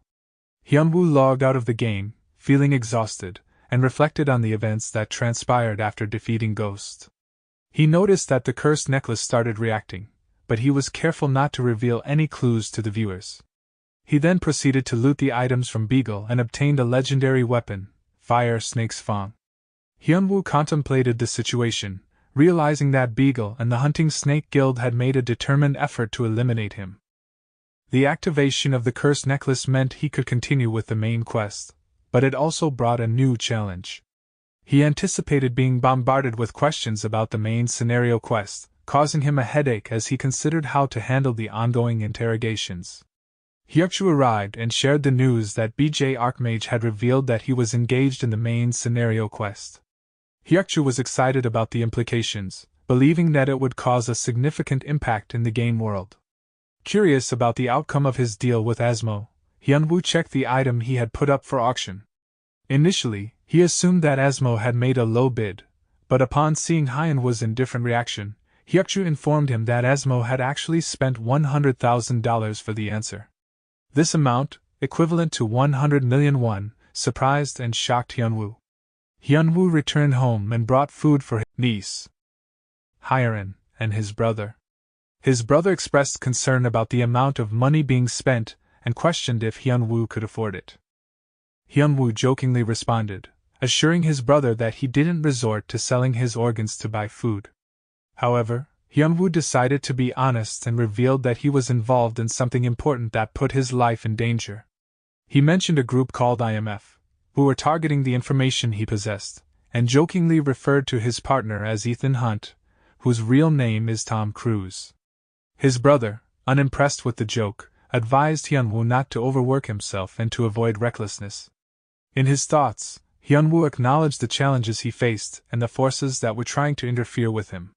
He expressed his determination to destroy anyone who posed a threat to him, even if it meant facing the Hunting Snake Guild, one of the top guilds in God Wars. Emma was informed about the failure of the Hunting Snake Guild due to Beagle's actions. She expressed her frustration, having witnessed the events through the live broadcast. Emma criticized the guild for their incompetence, particularly noting that the fire snake's fang was also taken. Realizing that they needed to pursue an alternative approach, Emma instructed Jackie to contact the Hunting Snake Guild again. Additionally, she inquired about the progress in identifying BJ Archmage's true identity. Jackie informed her that the only available information was that he was located in South Korea. Emma then instructed Jackie to contact Muse and tell her that they have an important instruction. Seol was at the store when she received a message from Jackie, prompting her to head home to see what it was about. As she was leaving, she noticed that Hyunwoo, whom she had met before, was also at the store. Seol contemplated whether to greet him first and decided to do so, recalling that he didn't seem like a bad person during their previous encounter. Noticing that Hyunwoo was watching a video clip of BJ Archmage on the Rising Star channel, he was surprised when Seol approached him. Recognizing her from their previous encounter, Hyunwoo apologized for not being aware of her presence due to being lost in thought. Seol reassured him that it was fine and expressed her apologies for his previous smartphone incident. Curious about Hyunwoo's interest in BJ Archmage, Seol asked if he was a fan. Hyunwoo replied that he wasn't, but acknowledged that BJ Archmage was popular these days. He revealed that he was also a God Wars user and worked on various tasks that earned money, likening it to being a miner. Seol expressed her admiration for his hard work, acknowledging the challenges of such a job. As they bid each other goodbye, Seol couldn't help but think that Hyunwoo was a hard-working individual. She hoped to be able to assist him in God Wars, even if it was in a small way. Hyunwoo continued his quest and successfully turned it into Natarsa the Exiled, which resulted in him leveling up. Natarsa introduced himself as a wandering ghost, once a guardian of the Wood Village who became exiled while desiring the power of the nameless god. Curious about the Wood Village, which seemed larger than the cities he had encountered so far, Hyunwoo wondered about its significance. Natarsa explained that those who pursued the power of the nameless god would eventually succumb to its influence and become ghosts. However, he noticed that Hyunwoo remained unaffected and inquired about the reason. Hyunwoo believed that it was due to the absorption of power by the egg he possessed. Intrigued, Natarsa acknowledged the existence of the egg and expressed his willingness to share more information if Hyunwoo could prove his worth. Hyunwoo received the main scenario quest from Natarsa, which required him to capture ghosts within a time limit of 10 minutes. He successfully completed the quest in an impressive time of 6 minutes and 42 seconds. Afterward, he returned to Natarsa, who revealed the true appearance of the forest they were in. Natarsa expressed that the forest was not meant to be a place inhabited only by slimes, indicating that it had been devastated and its true nature hidden. The identity of the one responsible for concealing the forest remained unknown, but Natarsa speculated that it could be the power of a god. Hyunwoo realized that this revelation was likely connected to the nameless god mentioned earlier in his journey. Natarsa entrusted Hyunwoo with a mission and gave him the Guardian's Glove, one of the legacies left behind by the Guardians. The mission was to gather evidence of Natarsa's past as a Guardian. With the Guardian Glove in hand, Hyunwoo was tasked with finding the administrator of the Wood Village and delivering Natarsa's message. In return for completing this task, Natarsa promised to reveal the identity of the mysterious egg to Hyunwoo. Natarsa then informed him that it was time for him to obtain his headband, and directed him to the Forest of Trolls where he would find his head. As Hyunwoo held the Guardian's Glove, he also received a new main scenario quest. Hunting Snake Guild apologized for the incident involving Beagle. Emma expressed her dissatisfaction with Beagle's failure and disobedience, suggesting that the contract could be terminated. The fact that the guild's targeting of BJ Archmage was exposed has complicated their future plans. However, Emma decided to give the Hunting Snake Guild an opportunity to make amends by notifying BJ Archmage of an upcoming attack. The guild was skeptical about BJ Archmage accepting the commission, but Emma assured them that she would provide a compensation that he couldn't refuse. She warned that this was Hunting Snake Guild's final chance to redeem themselves. Emma wondered if BJ Archmage would be able to survive a direct attack from the Hunting Snake Guild. Secretary Kim asked Young-jun about the resolution of the commission with Gamma Pharmaceuticals. Young-jun revealed that Gamma Pharmaceuticals made a new commission, asking for a scene where Hyunwoo succeeds in a boss monster raid during a surprise intrusion. Secretary Kim expressed concern about this, considering the existing enemies Hyunwoo has. However, Young-jun pointed out the enticing commission reward, a revolver skill card, highly sought after by mage class users. He believed that with this reward and the prospect of a live broadcast with confirmed break-in, BJ Archmage would likely accept the commission. Young-jun was taken aback when he received a video from BJ Archmage, but he was puzzled because it was yet another Ghost Solo Kill video. However, their surprise grew when they noticed the length of the video. Like and subscribe if you want me to continue the next chapters, and thank you for watching.